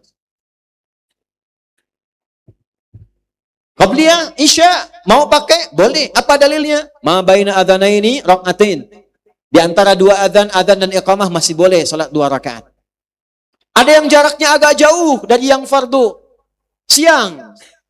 Dari subuh ke zuhur, jauh jaraknya. Antara subuh ke zuhur ada yang sunnah. Apa itu? Duha. Awal duha disebut dengan syuruk. Syuruk itu awal duha. Ada pertengahan duha, ada akhir duha. Awal duha kurang lebih kalau dikonversi 1 jam 10 menit setelah subuh. Ini subuh jam berapa? 4? 4.34. Kemudian 4.35. Ya, terjadi perbedaan pendapat di antara jamaah. Ini menunjukkan dari daerah yang berbeda-beda. Ya, ambil 4.35 misalnya kan? Ambil. Baik, kita turunkan waktunya. Siapkan oleh kita. Ambil jaraknya 1 jam, kurang lebih 10 menit dari situ. Hitung. Ya, naik. Tempat naiknya matahari disebut masyrik, haram salat. Lewat bayangan sudah 1 tombak ukurannya, kurang lebih 1 jam 10 menit, awal masuk syuruk. Nah, itulah awal duha. Man shallal ghadata fil jama'ati, siapa yang salat berjamaah subuh, thumma yaqudu yadhkurullaha ta'ala, kemudian dia duduk enggak langsung pulang, zikir dulu sama Allah. Ada yang zikir, ada yang baca Quran, ada yang belajar, ada yang ta'lim, ada yang macam-macam. Ya, thumma yusalli rak'ataini, kemudian dia salat 2 rakaat fi bidayatid duha, di awal duha. Saat matahari mulai meningkatkan ketinggiannya terus melewati batas terbitnya, maka bayangan naik kemudian 1 tombak. Naiknya isyraq, posisi turunnya isyraq disebut syuruk, awal duha disebut syuruk. Fakana alaihi ka ajri umratin, maka dia mendapatkan pahala senilai umrah. Sempurna kata Nabi. tapi bukan umroh, senilai umroh. Mau kemana mah? Mau umroh dulu. Salat di At-Taqwa, nunggu subuh. Bukan, umrohnya belum dilakukan, tapi dapat pahala senilai apa? Umrah. Tapi umrah lebih utama, karena salat di Masjidil Haram 100.000 pahalanya. Ya, ada nilai kebaikan yang berlipat di dalamnya. Balik ke sini, keluarkan menu salat. Malam, nemu lagi salat. Ayo, semakin kita naikkan takwa, nanti fadilahnya makin naik. Semakin naik takwanya, semakin naik imannya, semakin banyak sholatnya, cahaya iman makin kuat. Semakin kuat cahaya imannya, semakin tinggi koneksinya dengan Allah, semakin cepat anugerahnya. Makanya setiap ada amalan di luar sholat fardu, itu memunculkan keistimewaan yang beda dengan sholat-sholat lainnya. Duha, tadi awal duha ada pahala sendiri. Pertengahan duha, pahala sendiri. Pengganti zikir seluruh tubuh, pembebas dari musibah umum. Harusnya ada musibah umum yang dialami semua umum. Lewat macet, kena macet. Tapi yang ini tiba-tiba, Pak, jangan ke situ, Pak. Jalan sini saja, sana macet. Ada permudah rizki. Rakaatnya beda-beda. Syuruk 2 rakaat, tengah duha bisa 4 rakaat, ujung sampai akhir bisa 8 rakaat. Ketemu malam, temu amalan malam. Malam namanya lail. Jamaknya layali. Turunannya lela, lili, lala. Ibu Leli, ibu malam-malam. Kita pengen sholat malam, bangun, qiyam namanya. Malam lail, qiyamul lail. Turun surat Al-Muzammil. Ya ayyuhal muzammil. Qumil laila illa qalila. Nisfahu aw inqus minhu aw zid alaihi warattilil Qur'ana. Masya Allah. Duhai orang yang sedang berselimut. Kalau Al-Mudaththir artinya apa? Berselimut juga. Apa bedanya Al-Mudaththir dengan Al-Muzammil? Kalau Mudaththir, dithar, itu biasanya selimut digunakan untuk berlindung karena kegelisahan atau kekhawatiran.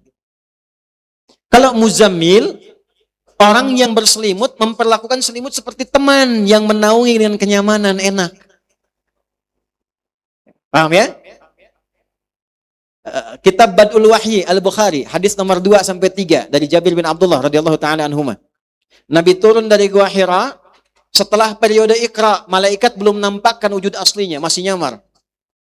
Belum turun wahyu, Nabi turun keluar siang-siang, kosong, pemandangan gak ada apa-apa. Di tengah-tengah saat akan turun, tiba-tiba ada suara.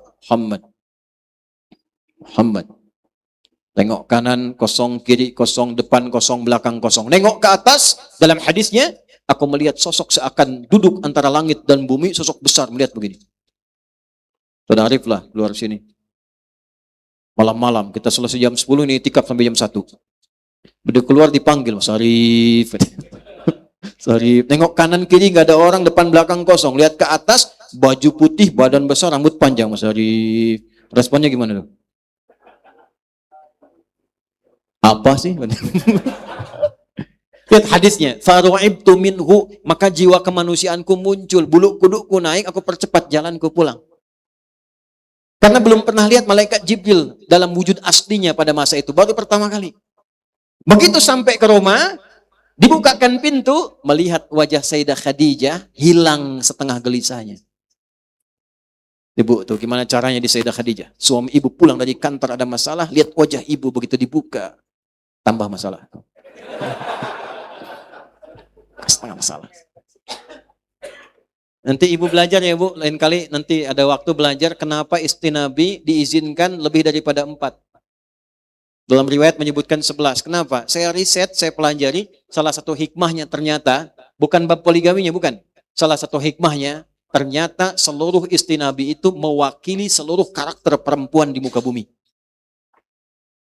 Ada yang tenang, ada yang senang masak seperti Sayyidah Saudah binti Zam'ah. Ada yang senang fashion seperti Sayyidah Zainab. Ada yang senang ilmu, gesit seperti Sayyidah Aisyah. Anda pulang dari sini temukan istri Anda mirip siapa?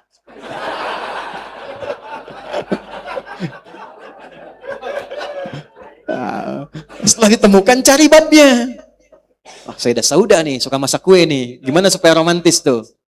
Karena Nabi itu kalau menemukan Sayyidah Saudah masak adonan pun usia kan udah sepuh di atas 60 tahun. Itu masih bisa ngambil bagian adonan, dikecupkan di kening begini masih bilang sayang. Tuh. Beda bab. Nanti ya, kapan-kapan pulang bahas.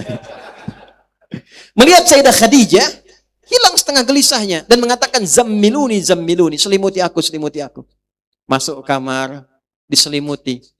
Dibisikkan di telinganya. Kalau bahasa kita, kama qala zaujil karim. Sayang, engkau itu orang baik. Tidak punya musuh. Perawat anak yatim. Penopang kaum duafa. Yakinkan pada hatimu yang paling dalam, kalau bahasa kita, aku akan selalu membersamaimu dalam suka dan duka. Tidak ada tuh jawaban Nabi asik. Enggak ada. Saja tuh. Enggak ada. Tenang. Nah, saat tenang itu dari gelisah turun surat, ya ayyuhal muddatsir. Hai yang menggunakan selimut dari kegelisahan itu. Sudah dikasih wahyu, sudah belajar, sudah punya ilmu. Kum fa'anzir. Sudah lewat 3 tahun 6 bulan. Dikasih ilmu, sudah ada pembekalan. Sekarang dakwah. Di dakwah tuh pakai ilmu. Nabi 3 tahun 6 bulan dididik oleh Allah. Diberikan tambahan pengetahuan. Turun al-mudathir dakwah. Antum 3 menit baca ayat langsung kasih fatwa. Mustahil. Ini tablik-tablik nih. Balik-balik. Muzammil beda. Innalaka fin nahari sabhan tawila. Duh, sibuk siangnya. Berangkat gelap, macet, kerja lagi, kerja lagi, kerja lagi. Malam istirahat pakai selimut enak tidur. Diselimutin, selimut jadi teman tidur. Siangnya sibuk, malamnya lelap, cita-cita masuk surga tanpa hisab. Disapa oleh Allah, halus tapi dalam. Ya ayyuhal muzammil. Duha yang pakai selimut enak banget tidurnya. Yang menjadikan selimut sebagai teman. Qumil laila illa qalila. Bangun malam. Tingkatkan takwa. Walaupun sedikit. Tuh, Allah sayangnya pada kita. Allah nggak nuntut, Pak. Walaupun sedikit. Jeda malam ke subuh itu kan 15 menit. Ya. Kalau subuh misalnya di 3.35 misal saja. Ya. Kita bangun itu. Taruhlah misalnya di 3.15. Itu masih punya waktu tuh, bangun. Walaupun sedikit aja bangun. Kalau ditembuskan ayatnya, innalaka fin nahari sabhan tawila. Engkau ini gimana, siangnya sibuk, bekerjanya luar biasa, malamnya tidur enak, pakai selimut jadi teman. Pengen ke surga, amalan belum cukup. Sadar lagi. Sadar lagi tuh. Coba kalau saya tanya, siapa yang merasa banyak dosanya angkat tangan? Tuh. Siapa yang merasa nggak punya dosa? Siapa yang pengen ke surga? Tuh. Siapa yang pengen di surganya sama Nabi Muhammad? Wah, luar biasa tuh. Nih, saya kasih tahu aja ya. Nabi Adam ngelanggar satu aja, satu kesalahan, keluar dari surga. Antum bikin banyak pengen masuk.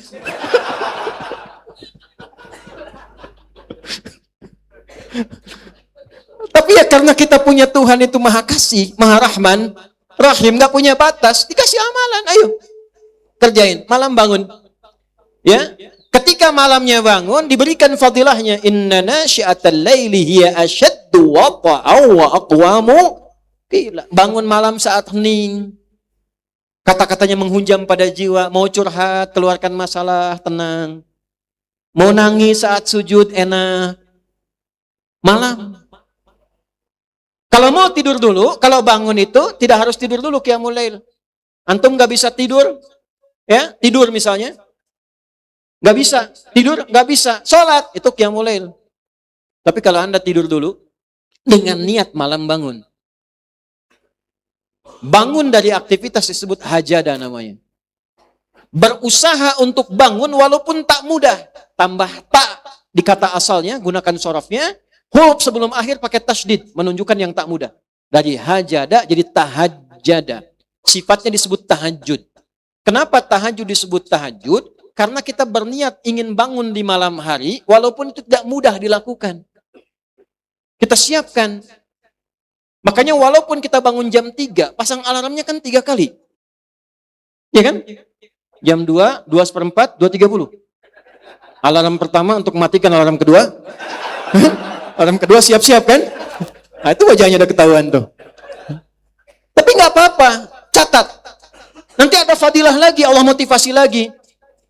Karena dia mengerjakan sesuatu yang tidak semua orang bisa kerjakan. Takwanya naik, imannya naik, Allah berikan anugerah yang tidak diberikan pada umumnya hamba yang tidak mengerjakan itu.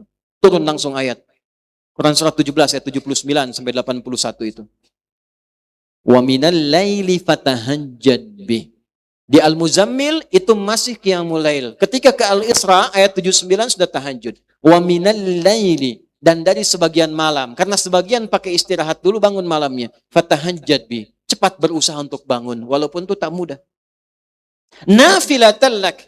Ini memang bukan fardu, bukan wajib. Tapi ini tambahan, cuma jadi penting. Nafilah itu tambahan pada yang pokok, cuma memberikan keistimewaan tertentu. Kalau orang Arab mengilustrasikannya seperti ekor hewan. Sapi ada ekornya kan? Sapi tanpa ekor pun masih hidup. Tapi kalau sapi lewat gak ada ekornya, kayaknya ada yang aneh gitu ya. Ya, nah itu nafilah namanya. Sesuatu tambahan tapi istimewa. Kalau ini bisa dikerjakan, Allah berikan 4 hal yang tidak diberikan pada yang tidak tahajud. Sekalipun sholat fardunya khusyuk luar biasa. Enggak tahajud, enggak dikasih 4 ini. 1. Asa ayyab'athaka rabbuka maqaman mahmuda. Orang yang konsisten tahajud ditunaikan dengan benar sebagai pembuktian iman karena takwa. Bukan karena ingin update status. Dan naik takwanya, 1. Allah tempatkan dalam karir hidupnya di tempat yang terbaik. Bukan pilihan kita, tapi pilihan Allah. Belum kerja, Allah tempatkan tempat yang terbaik. Dan orang menilai pantas dapat posisi itu. Kan ada orang yang dapat posisi, alam semesta menyoal dia kan? Kok bisa dia gitu kan? Kok bisa, Anda bayangkan apa ketawa itu? Kok bisa ini, kok bisa. Tapi orang ini tidak. Begitu dia naik, orang sudah berkata, memang pantas. Waktu Rabbi adkhilni mudkhala, cara kerjanya dibimbing oleh Allah. Diarahkan. Wa akhrijni mukhraja, diberi solusi oleh Allah. Ya. Mengatasi sesuatu nggak pakai nyogok, nggak pakai nipu, nggak korupsi. Dibimbing. Dan yang keempat, waj'alni min ladunka sultanan, dijaga oleh Allah. Kalau ada yang ganggu, Allah yang menjaganya. Allah yang turun menjaganya. Jaga. Ya, seperti Nabi praktekkan fadilah tahajud ini dalam pengepungan saat dikepung oleh 100 pasukan khusus. Yang di riwayat disebutkan, hewan pun itu tak lolos dalam pandangannya. Tapi malam keluar. Nabi hanya tugaskan Abu Bakar ikut saya. Ali, ganti tempat tidur saya. Perhatikan iman dan takwanya 2 sahabat ini. Ali bin Abi Thalib nggak pernah protes. Walaupun tahu resikonya kematian. Saya belum pernah dengar riwayat dalam sirah Ali protes. Ali, tempati tempat tidur saya. Jangan saya Nabi, Abu Bakar yang tuaan dikit. Enggak kan? Ali mengatakan sudah sami'na wa ata'na. Saya dengar, saya taati. Abu Bakar ikut. Tidur, yang ngepung tidur semua. Betapa dulu teman-teman yang penegak hukum, KPK apa tuh sering cerita. Kami kalau menemukan solusi Ustadz, itu setelah tahajud. Tiba-tiba dapat dorongan, cepat bergerak, cepat begini. Saya ngajar beberapa tempat itu, saya dorong tuh. Yang muslim bangun tahajud. Ya, itu fadilahnya, keluarkan. Pengen ningkat takwanya, pengen bahagia, dapat solusi. Ini bukan kita yang sampaikan, Allah yang sampaikan. Ini menunya. Naikkan imannya, caranya ini. 1, walaupun ini singkat, padat, 1 amalan dulu, tapi konsisten dikerjakan. Nah setelah kita naikkan, jangan paksa langsung semua, tidak, pelan-pelan dulu.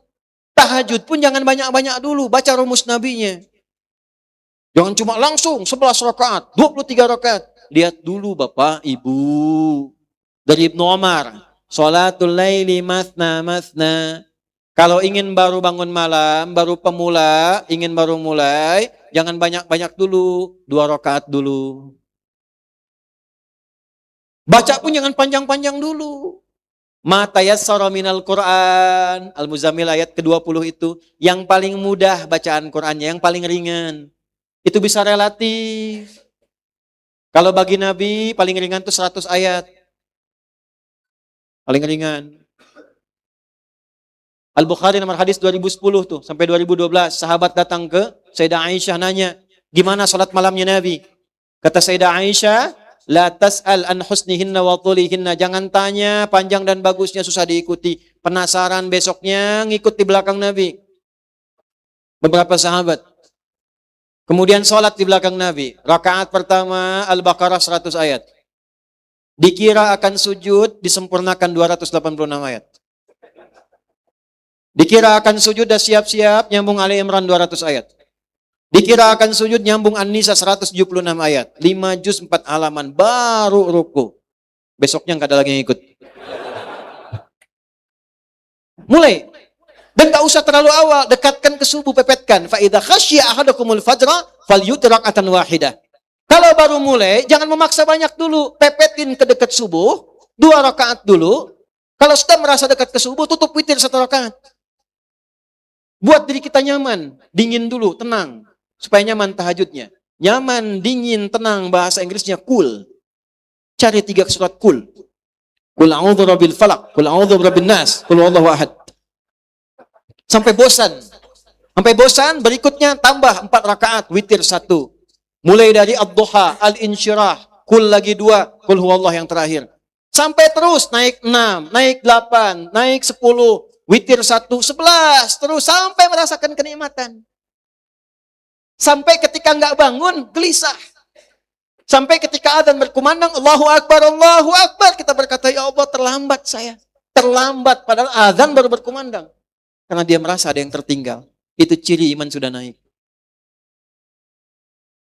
Coba nikmati itu, mulai. Keluarkan satu-satu. Berlatih itu dulu. Ya, mulai dari rawatib, pelan-pelan, latih dulu, jangan tambah yang lain dulu. Sebulan konsisten enak, tambah lagi mutlak satu-satu. Duhanya, malam 2 rakaat, ya. Kalau kira-kira nggak bangun, tunaikan 2 rakaat, witir 1 rakaat, sudah istirahat.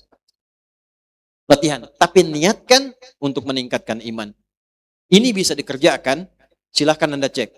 Lihat perubahannya pada kehidupan kita. Bedakan rasanya, rasakan bedanya, pasti akan terasa bedanya. Akan lain hidup kita. Masih ada waktu? Masih. Cukup. Oh, masih 2 jam. Silahkan mau di sini 2 jam lagi sih. Sebentar lagi pulang. Ini bab salat dulu ya. Bab salat ini panjang sebetulnya. Ini ada setiap pertemuan tuh bisa 6 SKS. Ini 24 sesi. Ya, tapi saya coba dengan dhamir. Coba Anda cek. Bentuk-bentuk salat yang bersifat ibadah ritual, dibuka dengan takbir, ditutup dengan salam, itu bentuknya rata-rata dalam Al-Quran pada umumnya menggunakan alif lam atau idhafat dengan domir. Kalimat salat pertama Al-Baqarah ayat 3. Alladzina yu'minuna bil ghaibi wa yuqimunas shalah. Ada alif lamnya. Al-Baqarah 45. Wasta'inu bis sabri was shalah. Al-Baqarah 153. Ya ayyuhalladzina amanu ista'inu bis sabri was shalah. Al-Isra ayat ke 78. Aqimis salata liduluki syamsi ila ghasaqil lail. Quran surat 11 ayat 114 sebelumnya. Aqimis salata tarafain nahar. Alif lam. Innas salata tanha 'anil fahsya. Kenapa pakai alif lam? Alif lam itu ada tuh ta'rif. Huruf yang berfungsi mengkhususkan sesuatu sesuai aturannya, sesuai petunjuknya. Seakan Allah ingin mengatakan, kalau sholat ingin bagus sebagai pembuktian iman, ingin naik takwanya, sholatnya jangan ditunaikan asal-asalan. Tunaikan sesuai pedoman, petunjuk yang pernah Allah ajarkan pada Nabi, yang diajarkan oleh Nabi pada kita melalui sahabat. Saking sempurnanya pengajaran Nabi, sampai Nabi mengatakan, Sallu kama ra'aitumuni, sholatlah kalian seperti kalian melihat aku sholat. Kita nggak pernah melihat Nabi sholat. Gimana caranya? Dari orang yang pernah melihat Nabi, orang itu mengajarkan, mengajarkan orang itu, mengajarkan lagi, sampai ke kita. Alhamdulillah dalam Islam, kitabnya ada, tokohnya ada, silsilahnya ada, sanadnya ada. Agama mana di muka bumi ini yang memiliki referensi yang jelas, sumbernya jelas, tersambung, sampai setiap generasinya melakukan ibadahnya sama, tidak ada beda sama sekali. Ini menunjukkan ini bukan karya manusia. Nah, oleh karena itu diharapkan kalau ingin naik takwanya, naik imannya, jangan sekedar sholat. An-Nisa 103. Fa idza qadaitumus salata. Ini ukurannya nih. Maka apabila Anda telah mengerjakan sholat, fadhkurullaha, maka segera cek, sudahkah tersambung dengan Allah? Benar nggak sholatnya? Kalau wakaf sampai yang tadi tidak pakai fadhkuru, berarti ada orang yang sekedar sholat saja. Mau nyambung, mau tidak, yang penting sholat. Kalau tidak disebutkan rumus dari tafsirnya, tidak disebutkan kejadiannya, kapan kejadiannya, siapa tokohnya, ini menunjukkan di setiap zaman akan ada ditemukan orang yang penting sholat. Mau khusyuk, mau tidak, yang penting sudah sholat. Ada yang begitu? Kenapa jawabnya pelan? Udah. Ditemukan. Nah, kalau kita ingin naik level ketakwa, naik. Keluar dari kebiasaan tadi, mulai perbaiki. Gimana caranya? Kembali ke hadis tadi, ini akhir dari perjumpaan kita. Ada orang namanya Khalad bin Rafi Az-Zuraiqi datang ke Masjid Nabi sallallahu alaihi wasallam, fadakhala ilal Masjidin Nabawi fa shalla wan nabiyyu fi jadibin akhar minal masjid. Beliau salat, Nabi di sisi yang lain. Ilustrasinya begini, salat di pojok sini, Nabi di sebelah sana. Begitu selesai salam, thumma atan nabiyya sallallahu alaihi wasallam. Beliau datangi Nabi mengatakan, Assalamualaikum ya Rasulullah. Nabi jawab, Waalaikumsalam warahmatullah, salli, irji' salli, fa innaka lam tusalli. Kawan balik lagi sholat, karena Anda belum sholat. Sampai 3 kali. Sampai orang ini berkata, Ya Rasulullah, alimni ma uhsinu ghairah. Ya Rasulullah, tolong ajarkan padaku sholat yang benar, karena saya taunya cuma sampai situ saja tadi yang keliru tadi. Maka perhatikan kalimatnya. Idza qumta ila shalah, kalau salatmu ingin benar, baik, bagus. 1, asbighil wudu, mulai dengan wudu yang baik dulu. Maka mempelajari salat yang benar, walaupun belum masuk kepada rukun, tapi menjadi syarat yang menunjukkan kebenaran salat itu dilakukan. Wudu. Wudu itu syarat salat, bukan rukun salat. Kenapa disebut syarat? Karena nanti kalau wudunya benar, dia akan menjadi syarat khusyuk dan baiknya sholat ditunaikan. Enggak benar wudunya, tidak baik sholatnya. Maka dari wudu dimulai. Dari 6 yang pokok, rukun. Dari mulai niat, 4 bagian pokok, yang lainnya sunnah, iringi dengan tertib bagian yang terakhir. Al-Maidah di ayat yang ke-6. Pelan-pelan dulu ya. Ini saya gambarkan, saya praktekkan dengan cepat dan singkat. Contoh saja. Sebagai penutup, ini bonus praktek saja yang ringan. 1, jangan mubadzir menggunakan air.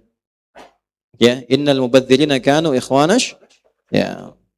Badzara yubadziru tabdziran. Ya, badzara. Badzara itu yang sia-sia. Badzara yubadziru, yang biasa mengerjakan perbuatan sia-sia. Tabdziran, penyia-nyiaan. Fahuwa bazar. Bazar itu yang suka berbuat yang sia-sia. Innal mubazzirina kanu ikhwana syayatin. Para bazar itu dekat dengan teman-temannya setan. Maka hilangkan yang sia-sia. Dah, fokus ini. Gunakan air secukupnya yang baik. Kalau pakai menggunakan bejana, ukur. Kalau pakai menggunakan keran, jangan berlebihan. Mohon izin, bisa ke depan nggak sebentar? Nah, sebelah sini. Boleh ikut dipegangkan. Ini misalnya keran. Kita kucurkan sedikit, upayakan jangan berlebihan. Ambil, saya terangkan yang pokok dulu ya. Yang lain sunnah tambahannya. Setelah kita berniat dalam hati, kita niatkan untuk menunaikan wudu. Ya ayyuhalladzina amanu, hai semua orang beriman, idza qumtum ilas shalah, jika ingin menunaikan salat dengan benar dan sempurna, faghsilu wujuhakum, maka mulailah dengan wudu yang benar. Saya tunjukkan yang pokok dulu, nanti beda antara tayamum dengan wudu. Ingat ya, rukunnya beda, rukunnya beda. Perhatikan baik-baik. Faghsilu wujuhakum, maka basuhlah wajahmu. Ghasala itu, ambil airnya, tumpahkan di tempat yang akan dibasuh. Tumpahkan, ambil air, tumpahkan. Jadi bukan dipercikan, ambil, tumpahkan. Wujuh, mana wujuh itu? Wujuh itu jamak dari kata wajah. Ya, kalau terkait dengan wajah di kepala, berarti bagian ini depan. Ini sampai ke sini nih, bagian bawah yang telinga sini. Ya. Jadi ketika Anda ambil, tumpahkan di sini, gini. Bisa Anda gunakan yang bagian telunjuk untuk membersihkan kotoran yang ada di sisi sudut-sudut mata di sini. Jempol bisa Anda gunakan untuk membersihkan yang di bawah ini. Ini, ya. Jadi tumpahkan di sini. Wa aydiyakum ilal marafiq, kemudian tangan sampai siku. tangan sampai siku. Lihat baik-baik. Tangan itu rinci dalam Quran, dalam hadis masalah fikih ibadah. Tangan itu yang disebut tangan, ini dari sini sampai sini tangan. Ini asabi', ini rusq, ini mirfaq, namanya marafik, ini katif. Fikih itu jelas. Misal, ketika Anda ingin bertakbir, takbir lalu bersedekap, ya, maka letakkan yang telapak tangan yang kanan di punggung yang kiri. Lalu dibatasi atau ruskun yang kanan ke kiri, gini, nempel. Bisa begini, digenggam, bisa begini. Jelas? Tapi nggak sampai ke sini. Subuh-subuh dibatuk begini. Sini. Ini pun langsung nggak diukur dulu. Allah. Sini. Ini ada batas. Nah, wudhu tuh pakai batas dari tangan sampai siku. Ila itu ghayah. Ini sampai sini. Ya, kalau Anda pun buka keran begini, sah saja. Karena terbasuh antara dua batas ini. Tapi kalau ingin lebih bagus, ambil airnya, tumpahkan wa aydiyakum, atofnya kepada igsilu wujuhakum, masih mansub, nasab. Wa aydiyakum, tanganmu ini dari jari sampai ke siku begini, tumpahkan, ambil gini. Ambil airnya, tumpahkan gini. Sampai ke sini. Apa hikmahnya? Saya cari, ya, wudu ini kan di antara maknanya taharah, wal husnu, al husnu wa taharah. Juga bermakna dau, yang baik, yang bagus, yang suci, yang bersinar. Apa hikmahnya? Ternyata wudhu ini membuat tubuh-tubuh kita bersinar. Di dunia, sinar yang tercegah dari maksiat. Di akhirat, sinar bekas wudhu. Min atharil wudhu.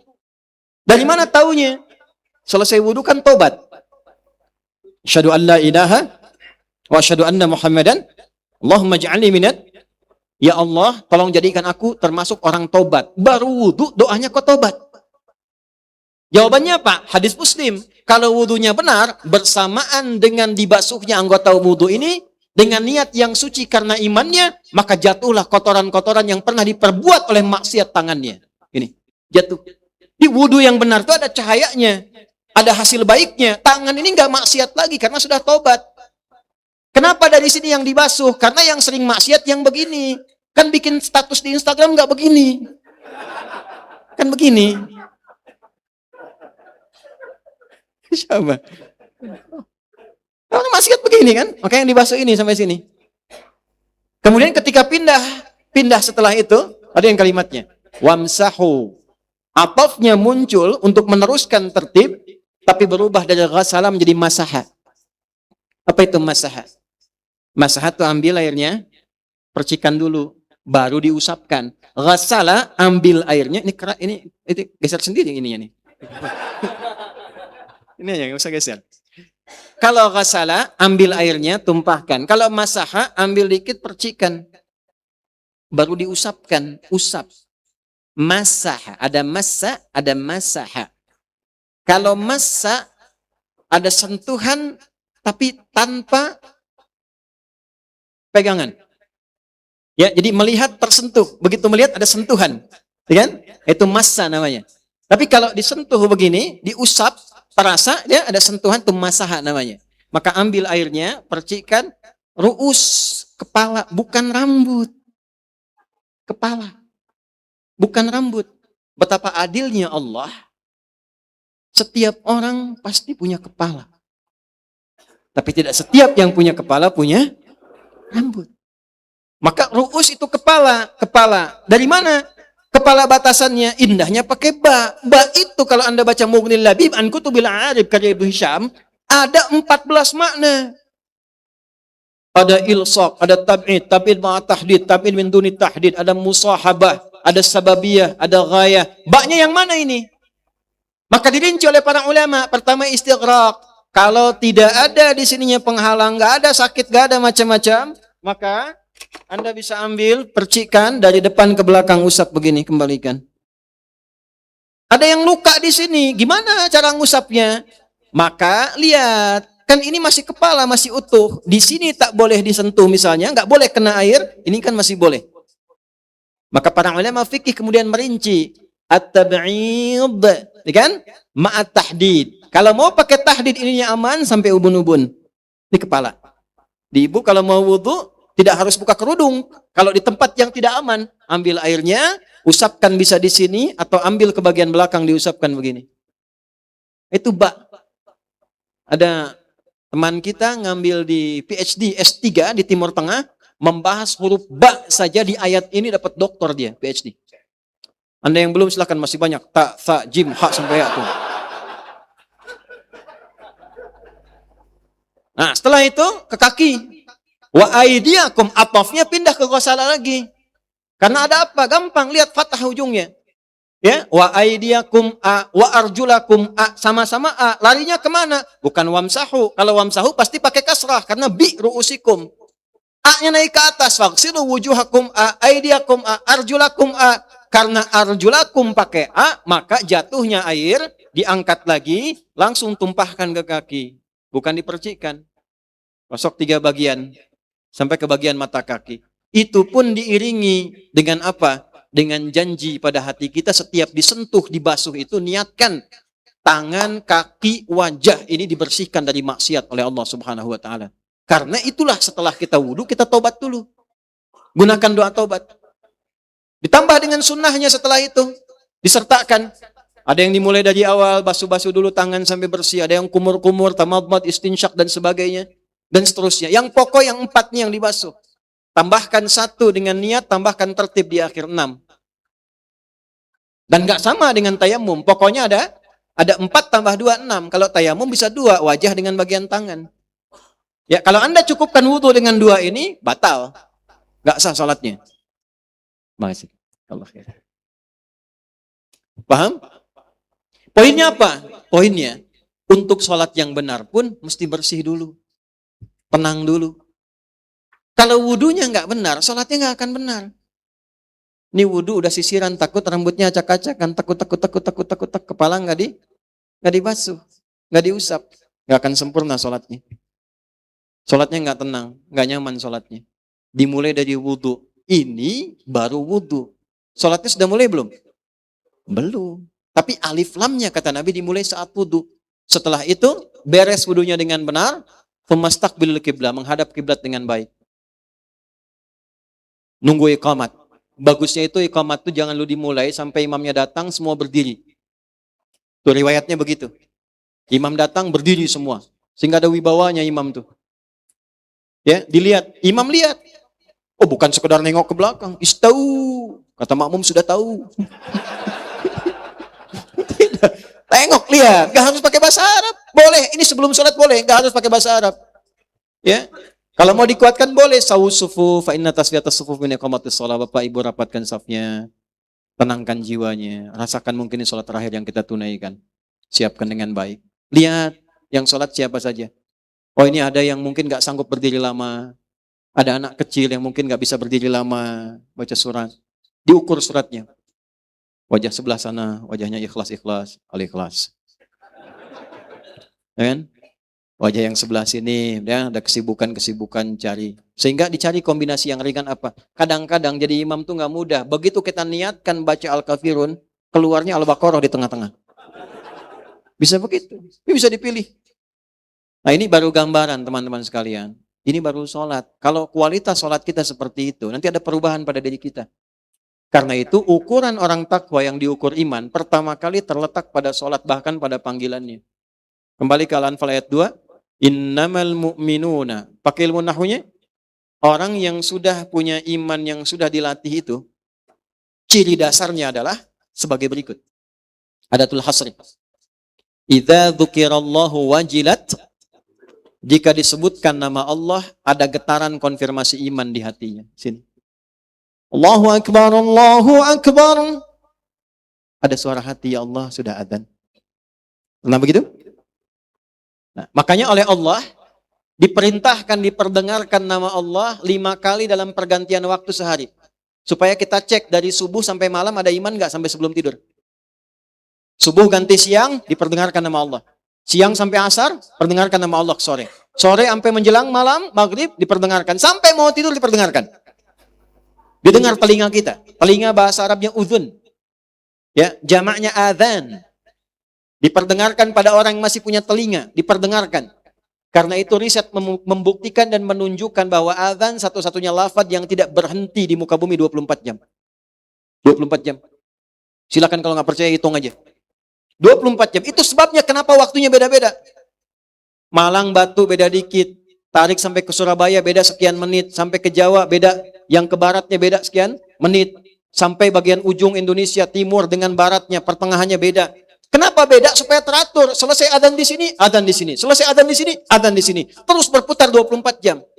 Sepanjang masih punya pendengaran dan telinga, diperdengarkan kalimat Allah untuk menguji ada iman nggak dalam dirinya. Nah, gimana kita menutup bahasan ini pada bagian ketiga? Mengukur kadar iman kita sudah naik sampai mana untuk mengukur takwa kita. Bila dipanggil jam 3.35, saya tuliskan subuh misal 3.35. Ini contoh saja ya. Contoh misal saja. 3.53. 3.54. Ambil tip pertengahan lah, 3.55 lah. Ya. 3.55 nih besok. Kita cek ya. Allahu Akbar, Allahu Akbar. Dari Masjid At-Taqwa, jam 3.55. Pas kita bangun. Ya Allah, sudah adzan. Jika saat dipanggil lewat adzan, diperdengarkan nama Allah, langsung sadar kita, siap-siap menunaikan sholat, itu pertanda iman Anda standar.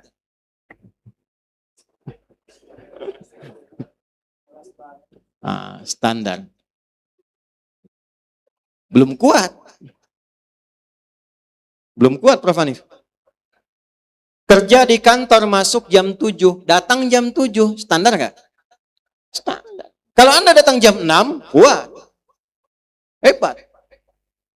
Jam 5, luar biasa. Jam 4, ada kerjaan Anda tuh. Dipanggil 3.55, dia udah siap dari jam 4. Salah. Dia siap jam 2, luar biasa. Jam 3 sudah siap-siap, luar biasa. Maka imannya sedang naik tuh. 3.55 dipanggil, dia bangun sebelum itu, dia warming up, persiapan dulu. Supaya sholat fardunya lebih mantap lagi, lebih kuat lagi. Ini menunjukkan kadar imannya sedang naik. Takwanya lagi bagus, tinggal dilatih makin bagus lagi. Dipanggil jam 3.55, dia baru bangun 5.53.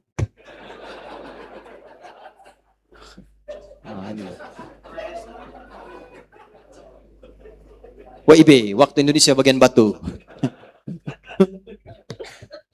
Nah, ini menunjukkan kualitas iman sedang turun. Terus naik lagi, naik lagi, naik lagi. Ini baru satu amalan di tubuh kita yang tanpa biaya. Karena sholat nggak bayar. Belum pakai amal yang lain. Nanti kalau sudah mantap, dengan sendirinya muncul amalan harta. Wa mimma razaqnahum yunfikun. Dengan sendirinya mau mengkaji Quran. Walladzina yu'minuna bima unzila ilaik. Mau baca tarikh untuk dibawa sebagai prototipe kehidupan. Ya, walladzina min qablik. Yang terakhir puncaknya wabil akhiratihum, semua pekerjaannya untuk akhirat, ibadah. Makannya karena Allah, minumnya karena Allah, kerjanya karena Allah. Nggak mungkin kerja karena Allah Anda terlibat dalam perbuatan maksiat. Nggak mungkin nyogok, nggak mungkin berbuat riba, nggak mungkin nipu orang. Kalau sudah levelnya tinggi, puncaknya orang ini akan dijaga oleh Allah sampai wafatnya dan dipastikan bahagia dan sukses hidupnya. Ulaika ala hudam. Ini orang-orang yang melekat dengan petunjuk Allah. Wa ulaika humul, dan pasti jaminannya bahagia. Nah, sekarang kita latihan satu amal ini dulu saja. Ya, coba kita berupaya meningkatkan takwa kepada Allah. Jadi kalau khatib Jumat mengatakan, saudara-saudara sekalian, mari kita tingkatkan takwa kepada Allah. Paling minimal, kita pahami Allah masih sayang sama saya. Pengen saya bahagia. Pengen saya sukses. Pengen saya selamat. Tanya balik, apa yang sudah kamu kerjakan untuk mendapatkan itu?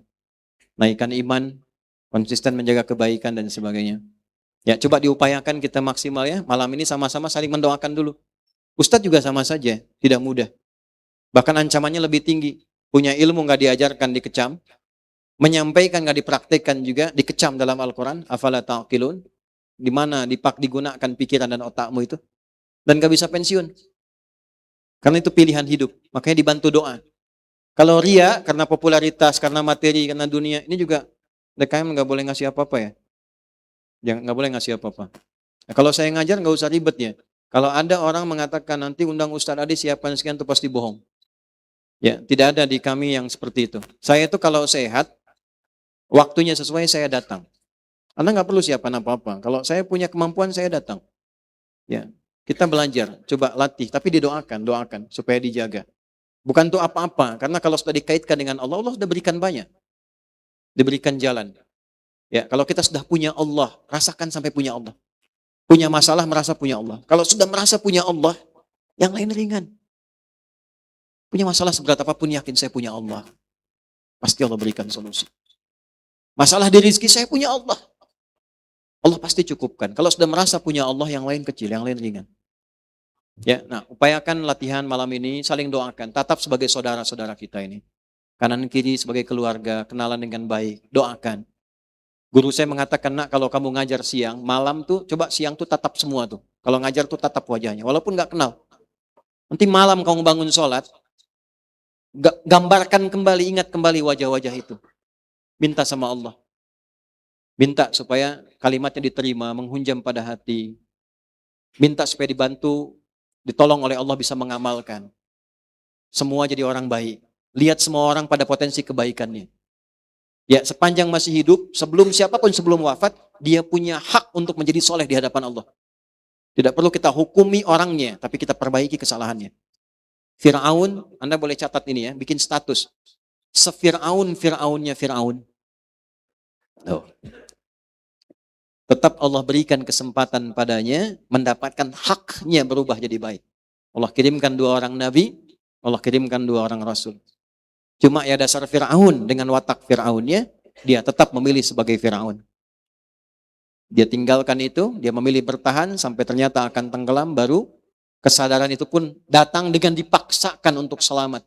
Bukan karena ingin mendapatkan hidayah Allah juga. Karena itu malaikat juga saking sebelnya mengambil bagian dari tanah lautan, memasukkan ke dalam mulutnya. Ya, untuk menunjukkan bahwa sesuatu itu dilakukan dengan benar, dengan ikhlas, dengan baik. Ya, kita berupaya ya, malam ini saling mendoakan, saling dorong. Ini ustadz-ustadz kita yang dengan rendah hati, ini kan tokoh-tokoh, ada yang profesor, ada yang kiai, ada yang ustadz. Para mubalighin se-Indonesia ini. Di Majelis Tabligh datang semua ya. Kita doakan juga supaya disatukan. Membangun bangsa, bangun negara, terjauh dari perpecahan. Duduk sama-sama ngaji, buka kitab sama-sama. Ya, mudah-mudahan bangsa kita dijaga. Minimal kota Batu ini, Malang, dan semua Indonesia dipersatukan dalam kebaikan. Dan cukup tunjukkan wajah Islam yang benar. Insya Allah dengan sendirinya Islam terasa dalam kehidupan kita. Saya ajarkan satu doa ya. Mudah-mudahan doa ini membuat kita lebih kuat untuk mengamalkan apa yang kita pelajari malam ini. Ya. Bismillahirrahmanirrahim.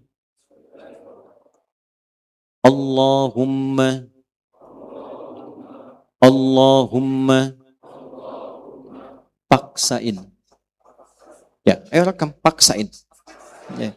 Nah, paksa diri kita untuk meningkatkan iman ya. Paksa diri kita untuk meningkatkan takwa. Paksa diri kita untuk berubah. Ya, Anda mau baca apapun kalau nggak pernah maksa nggak akan berubah. Ya, rekam tuh. Allahumma.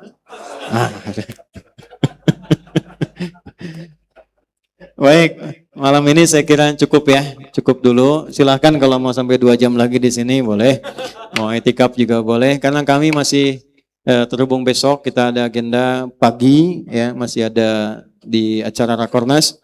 Mudah-mudahan satu saat kita bisa bertemu kembali dalam kebaikan dan kesehatan. Mudah-mudahan diridhai Allah. Allahumma taqabbal minna innaka antas samiul alim wa tub alaina innaka antat tawwabur rahim. Rabbana atina fid dunya hasanah fil akhirati hasanah wa qina adzabannar. Wa sallallahu ala nabiyyina Muhammad wa ala alihi wa sahbihi ajma'in. Wa akhiru da'wana subhanakallahumma rabbana wa bihamdika asyhadu an la ilaha illa anta nastaghfiruka wa natubu ilaik. Nasrun minallah fathun qarib wa basyiril mu'minin. Assalamualaikum warahmatullahi wabarakatuh.